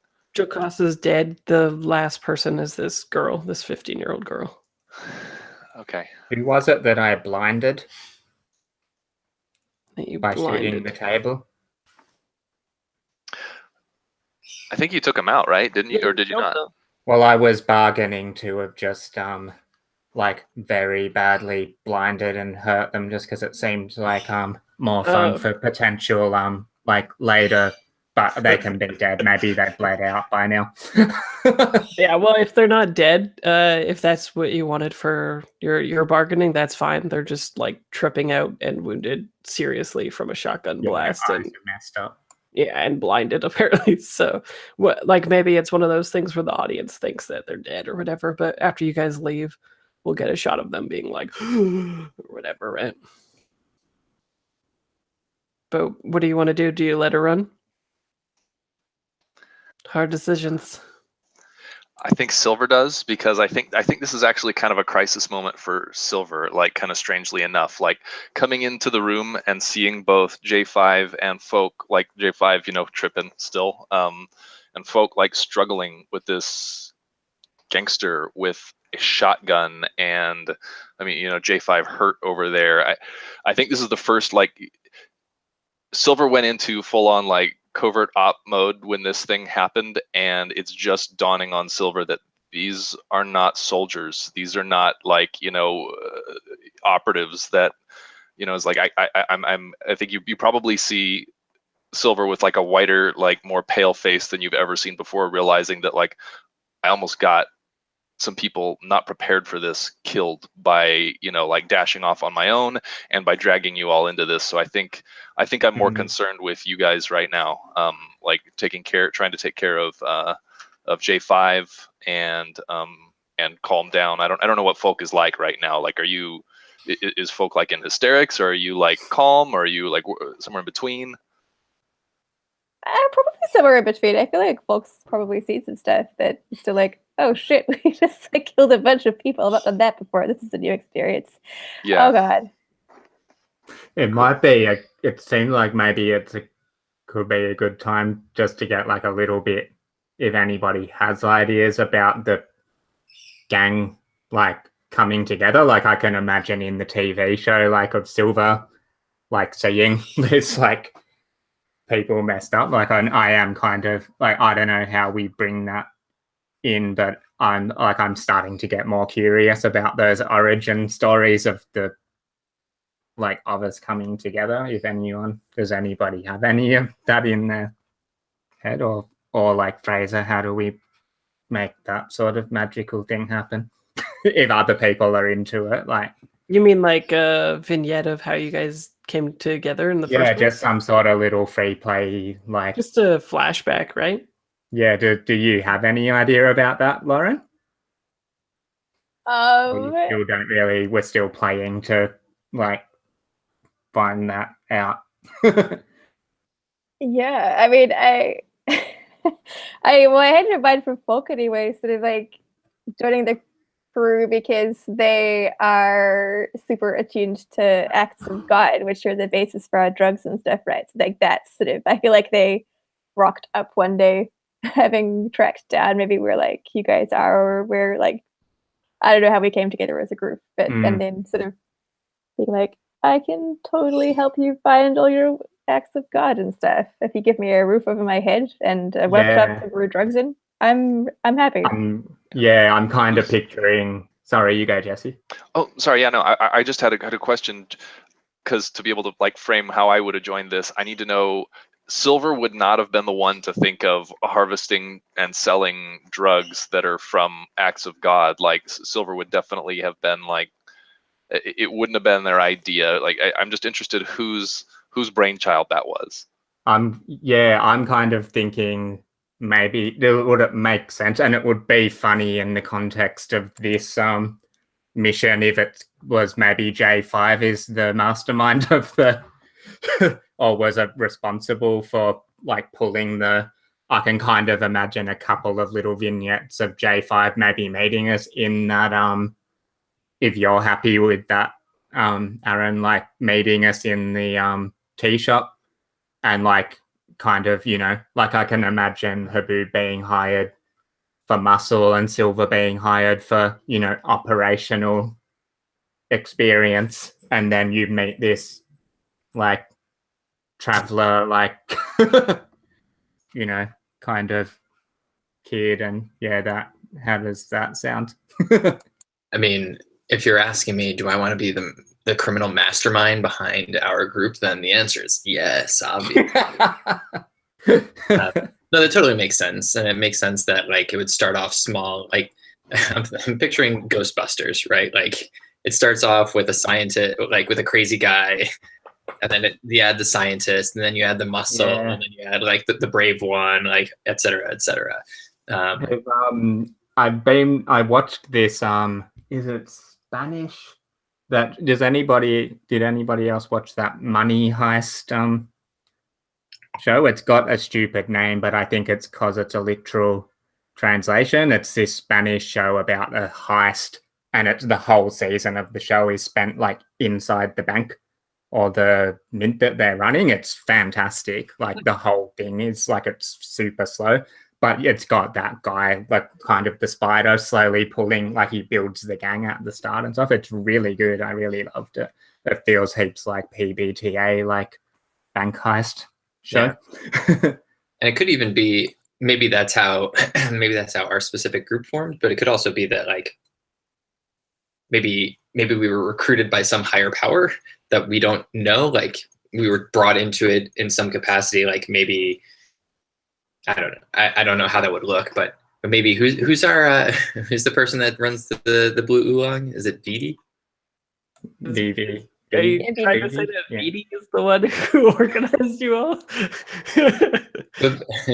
And I kind of like maybe it's a situation where like Bergen thinks that like they did this, but in actuality, Vivi was like, "Oh, you should go to this talk over at the university because I hear this really smart person is over there, or there's going to be some interesting panels." Just like knowing that I'd like find my way toward or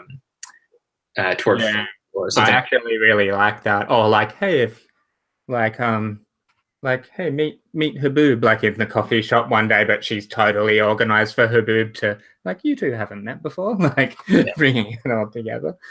Maybe it's a little bit of both. Like maybe Bergen thinks that they brought us together, but maybe like VD is really. I just love setting it up to play like VD as a like when one of us dies soon, that she can be that spider kind of like character too. One of us dies soon. Nice. Yeah, okay. So we get these shots of VD / Bergen organizing you guys to come together. But so this moment sounds like it's like the first time that you guys realize what you've got yourselves into as well, right? Maybe not Haboob a little bit. Haboob seems like maybe she's the only one that understands what the streets are actually like. Yeah, but I think maybe in the same way that Silver's like reacting like, oh shit, these guys aren't like, they aren't fighters. I think that's happening with Haboob a little bit as well. She's like, oh, depending on your roles, but yeah. Yeah. Like actually these guys maybe shouldn't be in this like totally direct conflict too often, and like maybe this is leading to us getting a bit more back, trying to get our drug dealing shit happen in a bit more like sneaky kind of a way. Oh, right. Okay. So this is the thing that has you retreat or something? Try to piss people off less? Yeah. Okay. Yeah, I think it makes sense that the this constructed chaos gang is like dissolved essentially, right? But so nobody's going after this young woman though, or teen, right? I feel like if Bergen were aware, they might, but is not at the moment. Well, you just got hit in the head. Yeah. Maybe you're back. Actually, I think maybe Haboob would chase her.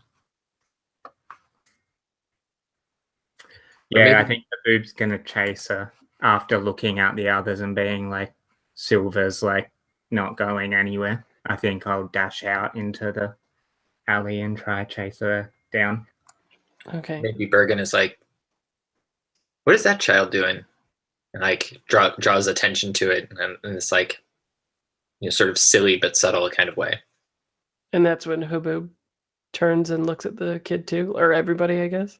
Maybe. You're the one that gets everybody to look at the kid. Look, you gave me this authority. Now you can't take it back. Yeah. Yeah.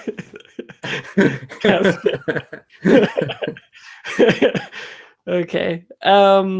Cool. Well, also remember that there is an act of God starting as well too. So I already rolled for it, and it's gonna be a dust storm. And so I kind of like this image of like this young woman like darting towards this oncoming wave of dust, because it's like a better option than you guys. And so knowing that, would you still go after her, or would you let her take her chances in the storm? Haboob loves dust storms. Oh yeah, that's true. Right. That's like your hope. Okay. Cool.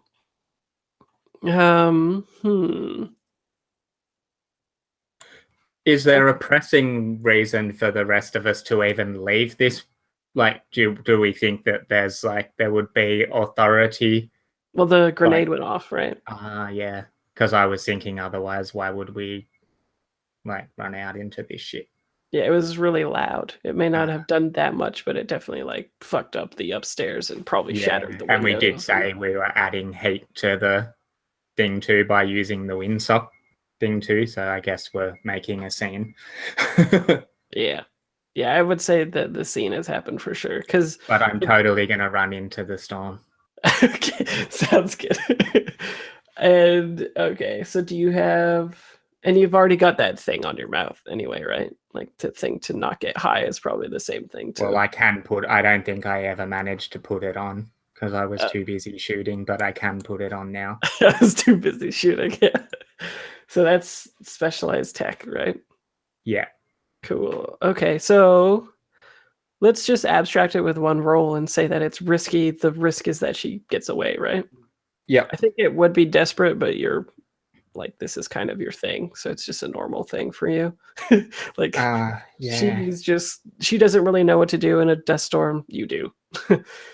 And position is standard, risky standard. I'm gonna try. I was going to say that it's like prowl or hunt or something, but I think Oh yeah, ghost. Sorry, Fraser. That's Just because I'm looking at the sheet still in in Roll20. Yeah. But I'm thinking maybe that it is going to be control. Okay. Instead, because I think I'm going to try like force her to stop running, like command her to okay. stop running. So because remember, like her boobs whole deal with vice and stuff is about like family and connection and shit. So she's probably pursuing her because she realizes we've just like wiped out all heaps of people that she knows. So I'm gonna try force her down and maybe to come back with us and maybe kill her later if she doesn't like settle the fuck down. But for now. Well, so I think she's running away and you're calling out to her to try to get I'm commanding her to, or what is controlling her into like stopping. I mean, I'm gonna do it semi-physically as well. Once she stops, then I'm gonna like grab her and try take her back. But but I think this action is just get her to stop, right? Yeah. Okay. Through force of personality and kind of command. And you say basically like you don't stop. It's basically like you're doing the go aggro, right? Like you don't stop, I'll just plug you. Yeah. I'm pretty much saying like it's over. Stop. Like you don't need to die as well. If you stop running right now, you won't, sort of thing. Yeah. Well, if she runs into the storm, it's going to be a fortune roll for sure. Yeah. And I'll push myself. Okay. Unless there's some other kind of devil's bargain or something. Devil's bargain. The obvious one is more heat with people seeing you do this right out in the open, but I could also see it not, because with the storm happening, I'm imagining like around you guys, picture the same like Blade Runner streets, right? Instead of all the people, that's just like gone. And the few people that do have vehicles and are like fairly rich in this area, the cars are starting to be lowered and there's like caution signs and stuff like that on them, and they're starting to recede because it knows that the dust storm is coming. The shutters are going down. Yeah, shutters, yeah. Yeah, exactly. So, yeah, the devil's bargain would be somebody's out in the open and sees this. Some neighborhood person. Maybe I think I'm just going to stress myself out some more. Cool. So I'm doing control. And is it risky? Yeah, risky scander. Because I'm running towards a storm. Yeah. One bonus die. Bloop. 4. Oh. Let's see. Complication occurs, suffer harm, reduced effect, desperate position. I think desperate position is what would be cinematically appropriate. Yeah. So I think she like, let's see, it becomes desperate because she's just like, oh, I just noticed, oh no, this wouldn't be my piercing thing, would it? Because it's not stopping someone from escalating to physical violence. She's just trying to escape. Yeah. If she was trying to fight you, then you could do that. But I think instead of you doing it, you end up in a desperate position. And the desperate position is like, I think she stops for a second, and just as your words are like about to reach her and she's stopping, then the wind like howls and just like carries them away, and she starts darting again. So if you want to keep the opportunity, you'll have to like, tackle her or something like that. So she's not gone completely into the storm yet. You have a few moments before the storm comes or she runs into it or whatever. Yeah, I wonder if I can I use one of my load to say I've got some sort of like a specialized tech thing that's like a stun, like a taser or something that I can like take is that a thing in this? Like a cyberpunk blackjack sort of thing. Yeah, I could picture it even as like subterfuge supplies or something like that too, right? Yeah, cool. Shit, I've almost used up all of my load. And the Because storm's coming, the boot must have walked in with just these massive utility belts of stuff on her as well. and if you want a devil's bargain, the storm hits you both as you're trying to do this. Yeah, that sounds like great fun. Okay. So you don't have to push yourself. Oh, but I can totally use my... So wait, what am I... Oh, yeah, okay, so I'm just going to run now and try... Because I try crash tackle her and knock her out, And then just, I guess. like, move her out of the storm with you, right? Yeah, like firemen but with- carrying out. Yeah, and, like, regardless of what you do, the storm hits you, though, right? Like, as soon as, like, if you get your success, as soon as you grab her and start moving her the way that you want and, like, controlling her or whatever, the storm, like, hits you guys, right? Cool. So skirmish, and I'm desperate now. Sure, I could see it as a control move as well. Still, because I don't know if the physical thing is the thing in your way. I think if you reach her, you're good. I just feel like I already failed at like trying to convince her. So okay, so it's a physical restraint thing. Yeah, and then now you're just she's running, and I'm gonna tase her essentially. Sure. Yeah, sure. I could also see it as like a ghost trying to reach her in time and stuff like that too. Yeah. Or it could be prowl because I'm running up behind her. Maybe she thinks I've given up, and I'm just gonna ambush her in the back as the storm's coming. Yeah, I think I'll go with prowl. Okay. Which is Desperate. ghost. Yeah. Oh yeah, sorry. Shit, I'll get it. No worries. Ghost. It's ghost, everybody. Yeah, ghosting. Yeah. What's my effect? It's standard, but you're in a desperate position now. Bonus dice 1. Uh-oh. I got a 5. Uh-oh. Okay, well, the good thing is that you got the thing that you wanted, right? I'm not going to take that away from you. I'm not going to make you lose the opportunity. Knock the girl out and then die in a storm. Yeah, nice. A serious complication other than the storm. Or you have reduced effect. It won't be reduced. What is a structure hitter? I've got an enemy that's a structure hitter. Structure hitters are people that know how to place, basically wreck certain things larger than them to bring them down. It's like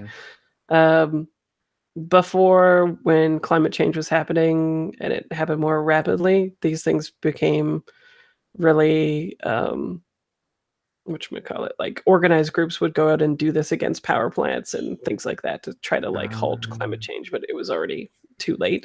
But it's still a thing. Eco-terrorists. Yeah.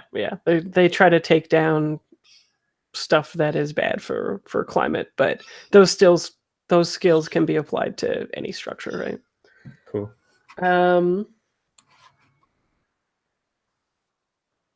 A serious complication would be... Yeah, I think what happens is she... No, I don't want to. I was gonna say she just like shoots you as you do that, but I don't think that makes sense. I think we'll go with what I was saying before, is that like right before the storm hits you both, number one, the bag of the guns goes like flying from the force of it, and it just like blows out of her hands. Oh, man. Yeah. But the serious complication, I think, is that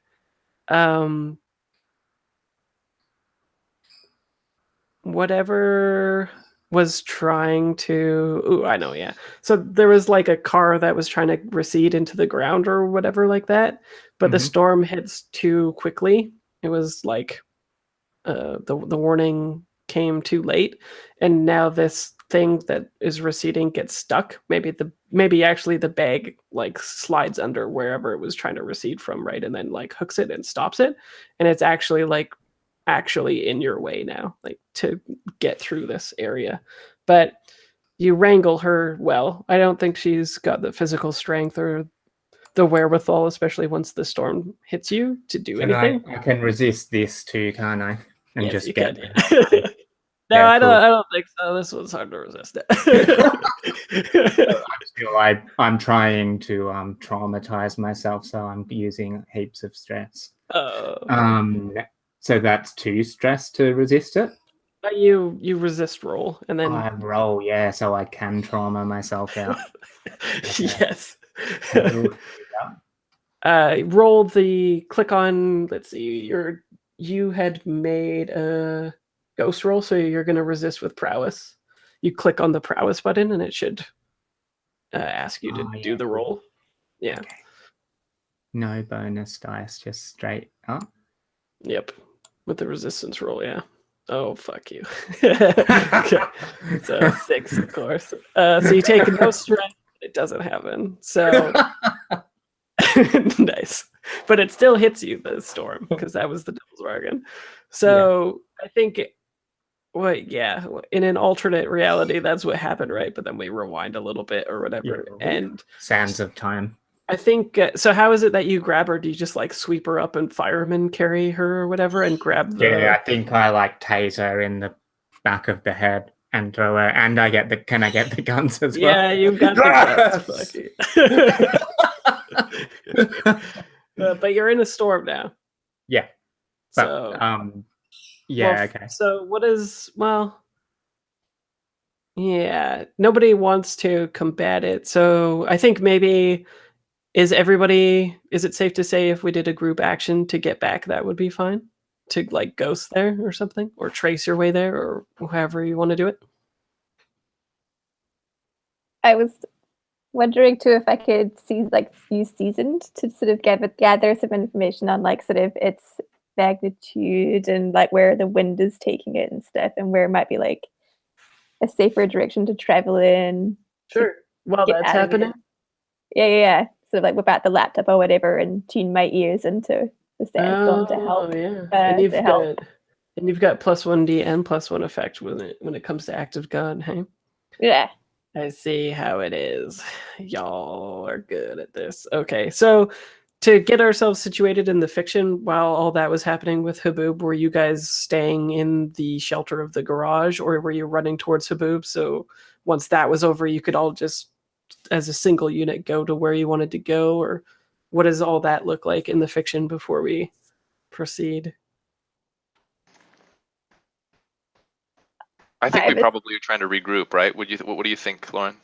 Yeah, well, I mean, this might border on a bit farcical again, but I can see like as Haboob takes off, folks like, fuck, and sort of like whips out like the laptop or whatever piece of tech they used to sort of track down acts of God, and then is trying to like get some info on it. Well, it could figure out it doesn't have to be I think proprietary tech, I want to move it into a technological thing, so it's not just like a mysterious like whisper type thing, right? I don't want it to be like magical, but I think seasoned, you could definitely have like with the outlier, you basically grew up outside of Shelter 1, maybe, or at least have been out there for a reason. So if you want to play it to like, I just know what this storm is going to do, that's the thing that you could do as well. It doesn't have to be like a laptop or whatever. Yeah, sure. Sounds good. Okay. Well, I don't want to tell you how to play your character or anything though either. But yeah, like if you're doing the laptop thing for my benefit, because I was hitting on the like, let's make this cyberpunky, there's space for you to be like Mo Deep, right? Yeah. So whatever way you think is coolest, do that. Yeah, let's like run into the storm together. That sounds fun. Yeah. Okay. So I imagine I'm kind of like under J5's arm, like kind of helping them, like they got, throw their arm over my shoulder and I'm kind of like helping them along. Are you still like hallucinating at this point, do you think? No, you think you're good at this point? All right. I mean, I think it's wearing off. I think, Okay. as the sort of commitment to this thing grows stronger, and then the pain of the jaw, I think I'm good. Yeah. Cool. And so, Folk, let's get you as a setup action for the action of getting out of here later as a group thing, I think. Awesome. Let's do it.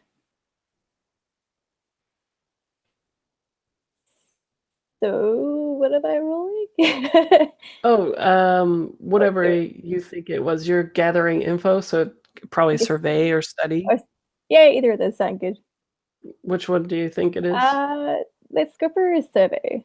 Okay. I think. Yeah. Sounds good. And I think it's so you have +1d and +1 effect, so it'll be great effect, and it'll still be risky because it's a pretty hardcore storm going on. Cool. But yeah, so you'll just intuitively know what, like, I imagine that the storm hits, nobody knows what direction to go, and you're the one that's like, it's that way, right? Trust me, guys. Yeah, I know exactly where we're going, maybe. And I might as well push myself, I guess. And then the result of this is going to boost everybody. Phew. Which is, oh wow, yeah, you guys are hoes. Okay. So yeah, what does it look like?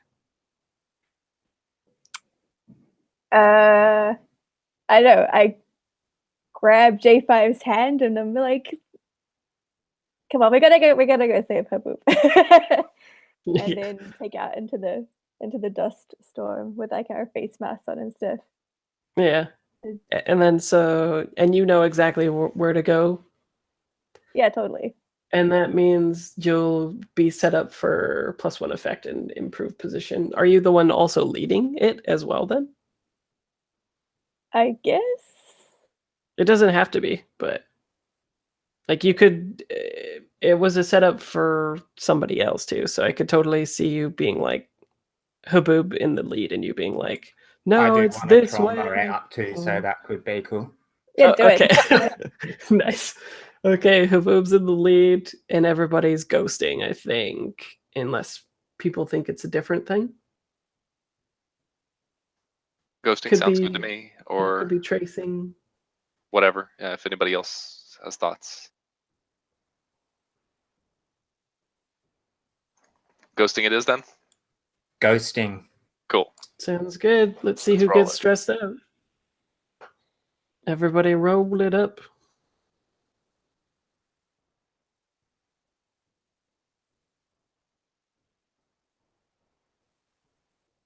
Oh, nice one for Perkin. So far, you take 1 stress. Oof. Take another stress. I see how it is. You only get 6s when it matters. And Haboob, bring it home.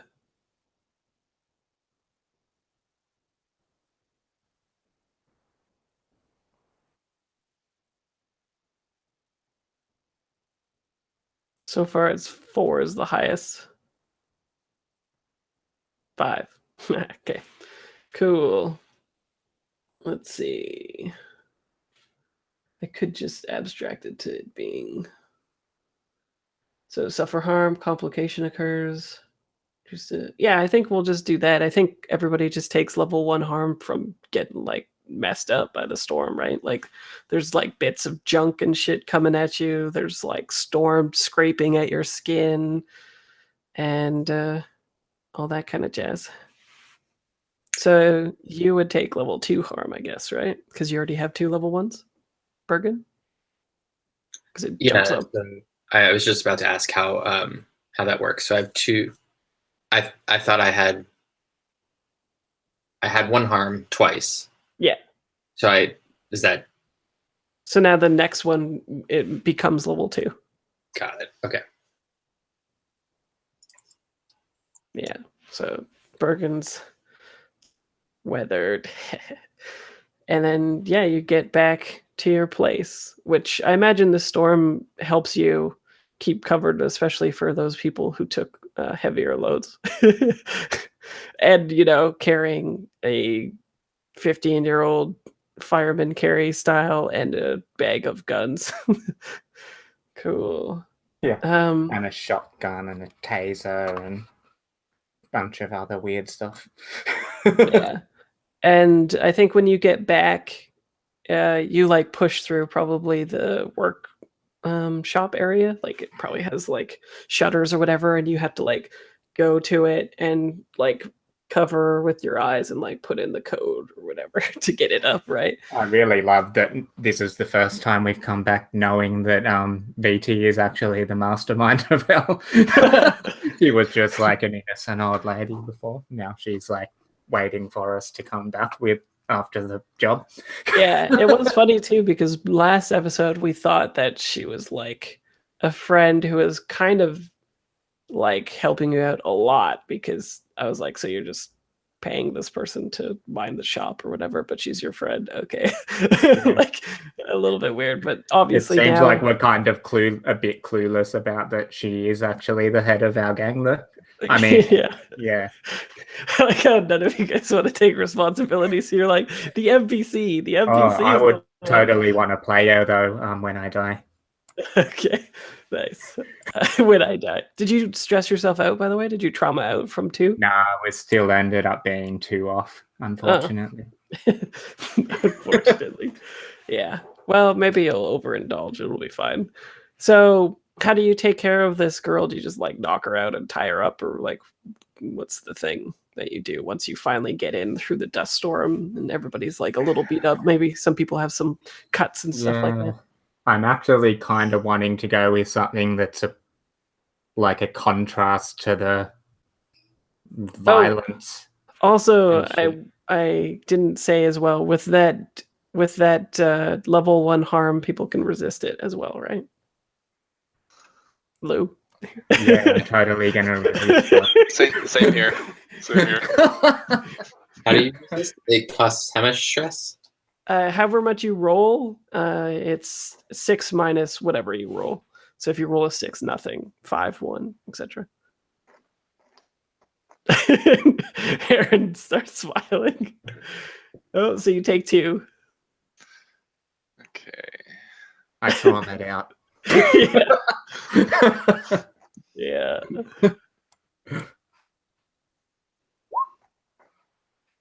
I take one stress. Is everybody else okay with the 1 harm, or they want to resist? Lord's like, yeah, I like getting messed up.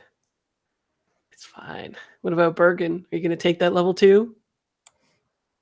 I mean, I either take the level 2 or I only have 2 stress.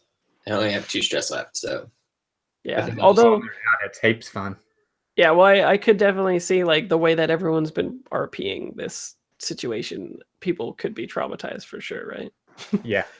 So it's up to you. You're like, we like just murdered people. Trauma. How does trauma manifest?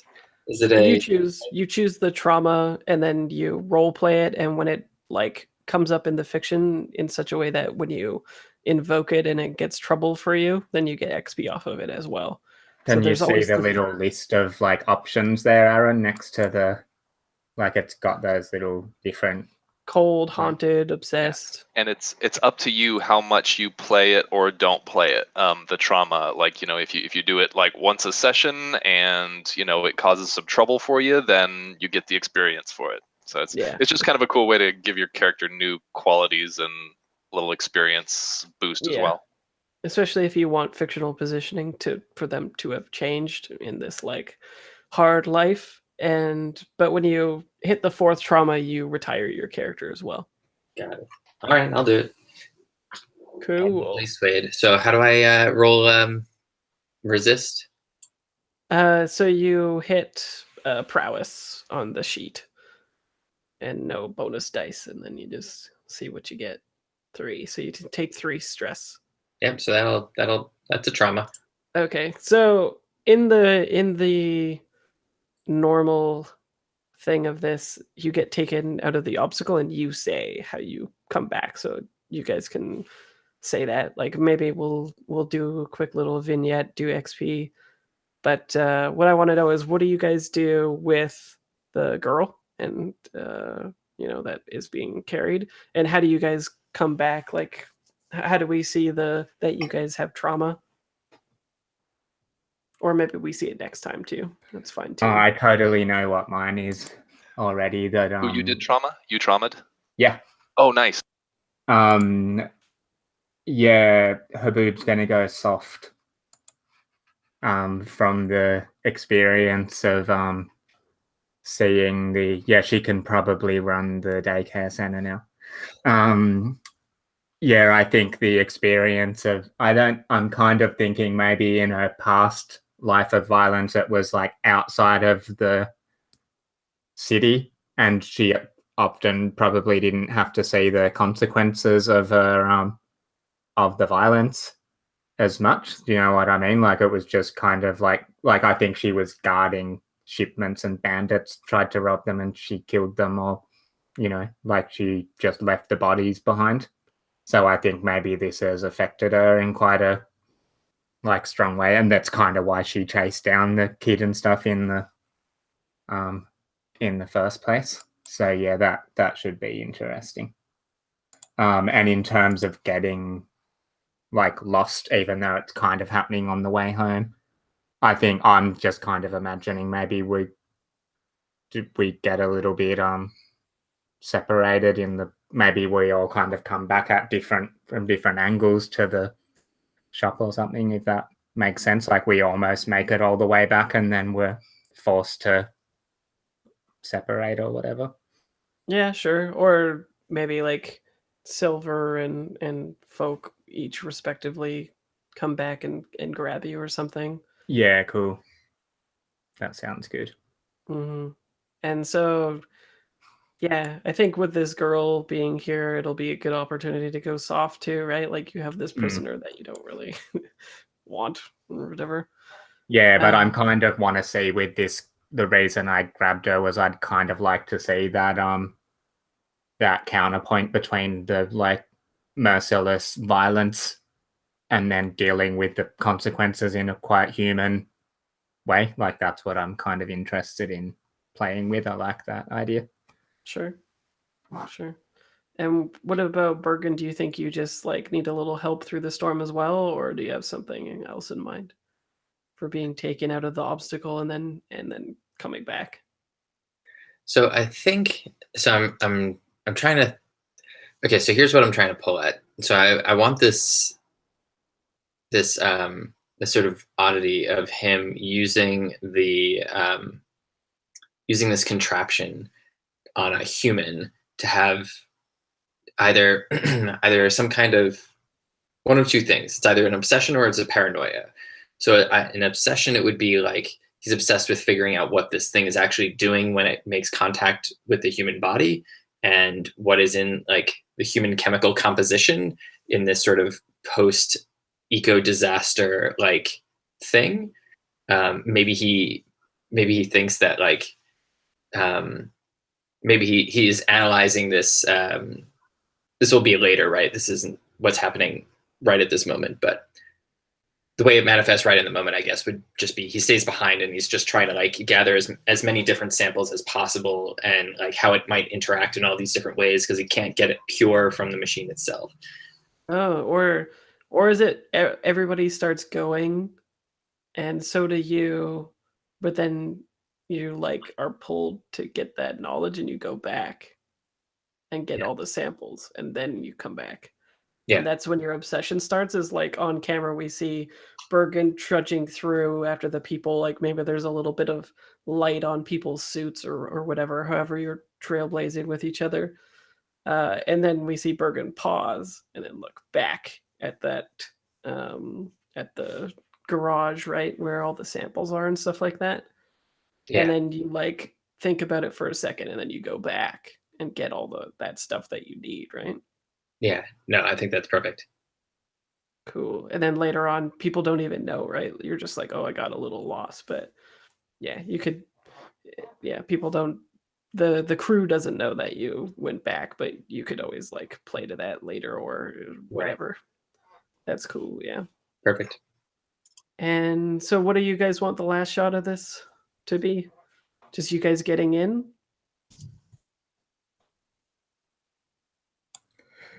I wouldn't mind. Sorry, you go, Aaron. I've talked heaps. Sorry. I was just gonna say, I think we see like maybe Silver, like I think so. Maybe it's Haboob. I don't know. I feel like maybe Silver or Haboob who have like, taken the lead on this process, or like done the dirty work of this mission, right? And shouldered that burden in whatever capacity, making like the.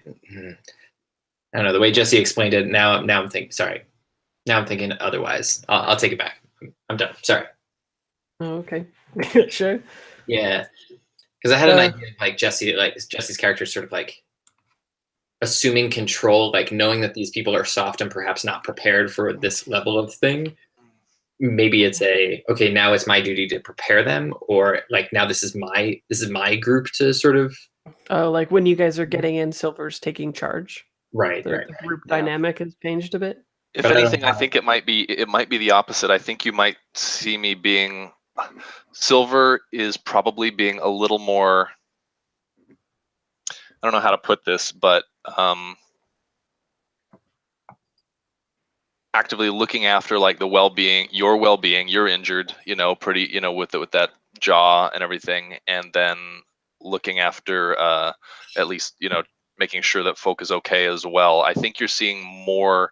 It's the opposite of me trying to take charge. You're seeing more humanity out of me and more like actual caring for the other members of the group than you're probably used to seeing.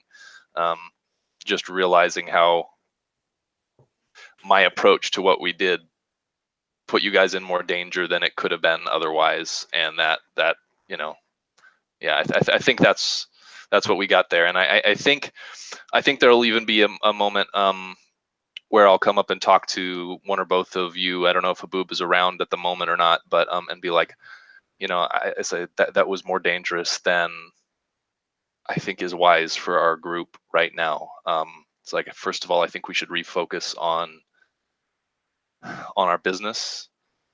And then I think, I kind of almost turn away, but I'm like, but if either of you, and I look at you, both J5 and Folk, and I say, if either of you want any help, any tips, tricks, training on combat, infiltration, any of that to make sure that this will go better next time, just let me know. And what I'm trying to do, I'm having, this is a little fictional moment, but like I'm actually giving you, like, if you guys ever want to do downtime actions for training in prowess, this is the fictional justification for you to include my character in that to get the extra bonus die. So Power gaming. Nice. Wow, that really, you get the benefit already. This is just like what we see in the fiction, right? Totally. And it's the fiction that makes it. I'm glad that having that fiction of me caring and offering some help can have some mechanical effect later on. I think that's a cool thing. Mm-hmm. I think sorry, you go, Fraser.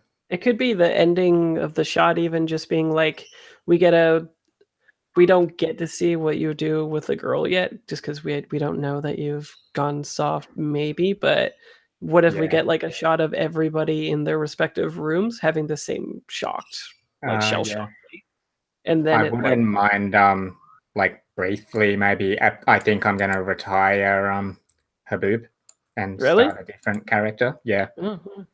That was quick. Yeah. Why don't you just have two characters, right? And then just like at least I think maybe I have to temporarily retire, mainly just because I got upset like as a player in that scene, and so I just want to distance myself like from that for a while anyway. So I from what scene?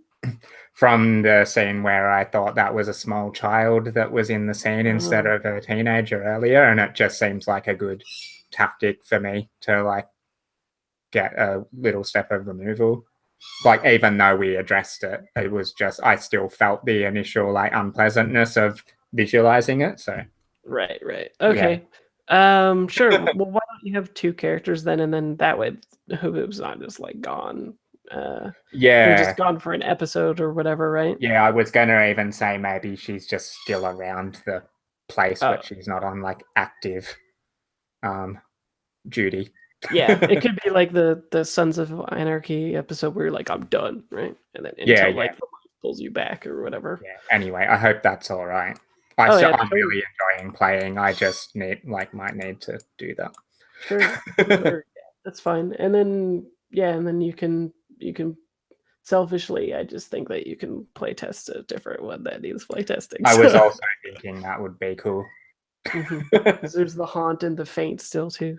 And you wanted to be the mastermind, which is a feint. So Yeah, I was thinking maybe we can have VT in the game, which could be fun. cool. Yeah, that's really interesting and neat. Okay. Especially since they have like a fine cover identity and stuff, right? So I like the idea of it opens up some interesting fictional things. Okay, well let's move through payoff and all that kind of stuff real quick, and we'll do entanglement next time. So I think you got a decent loot, especially with the weapons. They're like you could just sell them or use them or whatever. But I think that is the cred in this one, is that you made off with the weapons. Unless there's other stuff at the house that you wanted to have taken. But so that's six cred. Rep, you get 2. Question about the cred. Sorry, since I'm putting this on the sheet. It looks like, at least in the sheet, we only have room for 4 cred, and we have 3 already. Yeah, so you can spend it, or like if you guys roll over in your upgrade, you could get a vault or whatever. But yeah, okay. basically, you go over, and then next downtime, you'll have to be down to it or do whatever with it. But you can totally go over and then do whatever you need in the downtime. Okay, so I'll add, and that was 6, you said? 6 score, yeah. Okay, so I'm adding that, yeah. And remember that the product doesn't really count towards it until you sell it, right? So, right, yeah, I've still got that as a separate thing. Oh, okay, cool. And then you get 3 rep per earns 2 rep per score by default. If the target of the score is higher tier, it was their tier 1. So you get 3 rep. 3 rep, cool. And it says if it was completely quiet, nobody knows about it, then you earn 0 rep. That didn't happen. So heat, let's see. Smooth and quiet, low exposure, contained, loud and chaotic, or wild. What do you think? With that explosion, it kind of has to be loud and chaotic, I would think, right? Or wild, even. I don't think wild. I think wild would be like pretty crazy. Yeah, if I'd used the Sunjet in that moment, maybe. That might have pushed it up. Yeah, we did try not to go completely crazy. Yeah. Also, I think the Act of God may have provided cover for us, right? Yeah. Possible as well, yeah. So, okay, so that starts at 4, add +1 for a high profile or well-connected target. No, add +1 if the situation happened on hostile turf, yes. So that's 5. And add +1 heat if you're at war with another faction. We'll say no because you were going to go to war and then you killed the war. So. Okay. All right. So that's just plus. Add +2 heat if killing was involved. Yes. So 7. Yeah, 7 heat. Whoa. Okay. Nice. We are up to 1, 2, 3, 7, 8. We're up to 8 heat. So gonna have to do some downtime actions to take that down if we don't want a wanted level. Yeah. Good thing you got some money. Yeah, we got to burn some money here. And let's go. So downtime. No, yeah, we'll do the rest of downtime later. So let's just do XP. So we'll work left to right again. Aaron, let's pull up your sheet. Torque. Cool. So did you mark all the desperate actions? XP stuff? Yeah, cool. Did you address the challenge with technical skill or mayhem? Definitely mayhem, I think, because I believe we didn't give this to you last time because we were like, it's coming, right? Yeah. It definitely came. I think actually I'm going to give you 2 for this as well because you stuck to it. Like there was plenty of time in the fiction where you could have been like, and I'm fine again. But instead you're like, no, I'm high and I'm going to lean into it. Beliefs, drives, heritage, and background. At least one. What do people think? I think with as much as he played into, like, because he was hallucinating, but he wanted that, like sample from the storm at that point. I think he played into that so thoroughly that seems like a 2 to me. Sure. Everyone good? Yeah. And struggled with issues of vice or trauma during the session. Not yet, right? No. But now you have that trigger. Okay, and Jesse, the fuse. Yeah. So I had one desperate action, so I marked that already. Cool. Stealth or evasion. Let's see. I definitely, let's see, stealth or evasion. Where's Well, when you took out the person. Yeah, I definitely with the stealthy movement through the fog in there and then the shot. Yeah.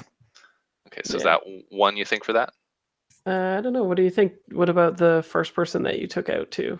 Was that stealth or evasion? I don't know. Seemed like a headlong charge to me. Yeah. So I don't think so. I think just one for that. Yeah. Cool. Beliefs, drives, heritage, background. I think everybody's probably going to get 2 for that one because everybody took the time to RP like how the situation messed with them. And then you also took trauma from it as well, didn't you? I didn't trauma. Or you didn't trauma. Okay. No. And issues with vice trauma. No. And Lauren, outlier. Oh damn! I didn't change the arcane power thing, but the arcane power thing is directed with technical stuff, right? Like I need to distill whatever as arcane is to the whisper stuff. The proprietary tech and weirdness is to the outlier. So, and you did a lot of that. So I would take 2 for that. And you also did knowledge with the storm as well. So definitely both. Beliefs, drives, heritage, or background. I think we saw the flashback of everybody getting the crew together and then also everybody being like, shit, this just got real. So I think another 2 if people agree. Yeah. And you don't have trauma yet, right? No, not yet. Cool. And Lou, do you want to still level up Haboob? It might be good to come back. Yeah, I think I'll come back to her. Yeah. Yeah. Cool. So violence or coercion, a lot of that. We did both of those. All of that, yeah. Beliefs, drives, heritage, or background. I think you did that more than anybody. You were the one who okay, let's pause and then do the how did the crew get back together and all that. So I think that's another 2. And I think maybe you could even take a struggling with vice or trauma because you're getting lost because of it. Right? Yeah, and also the whole reason that she ran off after that girl was leading towards that and was also tied in with that obligation and family. So 2, you think, or what? Yeah, well, that also takes her right up, so that's kind of fun for when she comes back with some sort of new thing later on. Cool. Like Ghost Fighter. No, wait, that's not in that one. Too bad. I'm a Ghost Fighter now, but that's in a different game. Yeah, as the crew, acquire product, execute clandestine or covert sales, or secure new territory. You secured new territory for sure. That was some hardcore securing, I think. What do you think? 1 or 2? The whole session was about it, so maybe 2, right? Probably. That sounds reasonable. Contend with challenges above your station. Yes, the tier was above you. I don't think 2, maybe 1 for that. 1. Yeah, that sounds fair. Although the act of God was definitely above you as well, and that was a capstone to it. Yeah, maybe 2 then. Yeah. Yay. Yeah, let's do 2. And express the goals, drives, inner conflict, or essential nature of the curve. Definitely 2, especially with Haboob, right? Yeah. I think that if I remember reading the Blades book correctly, it does have that thing in there to be generous with yourself and be generous with the players with XP, because as you go along, there's so many things kind of piled up against you, so you might as well give them the benefit of some like Yeah. XP to help deal with that. Yeah. Yeah. And just so you guys know, we got a crew advance, so you know we'll have to pick what we want probably next time or something like that. Yeah. Yeah. And remember, when you train resolve with this crew, then you get 2 XP as well. So unless you choose more training, of course. Is everyone happy for me to make VD as for my character for next time? Is that I think cool? that sounds awesome. Sweet. Yeah. Cool. Yeah, and I'll be more careful with my descriptions in the future. Oh, that's okay. I mean, we're allowed to make mistakes. That's just my particular like one that I even say at the start of of games and stuff. But that's okay.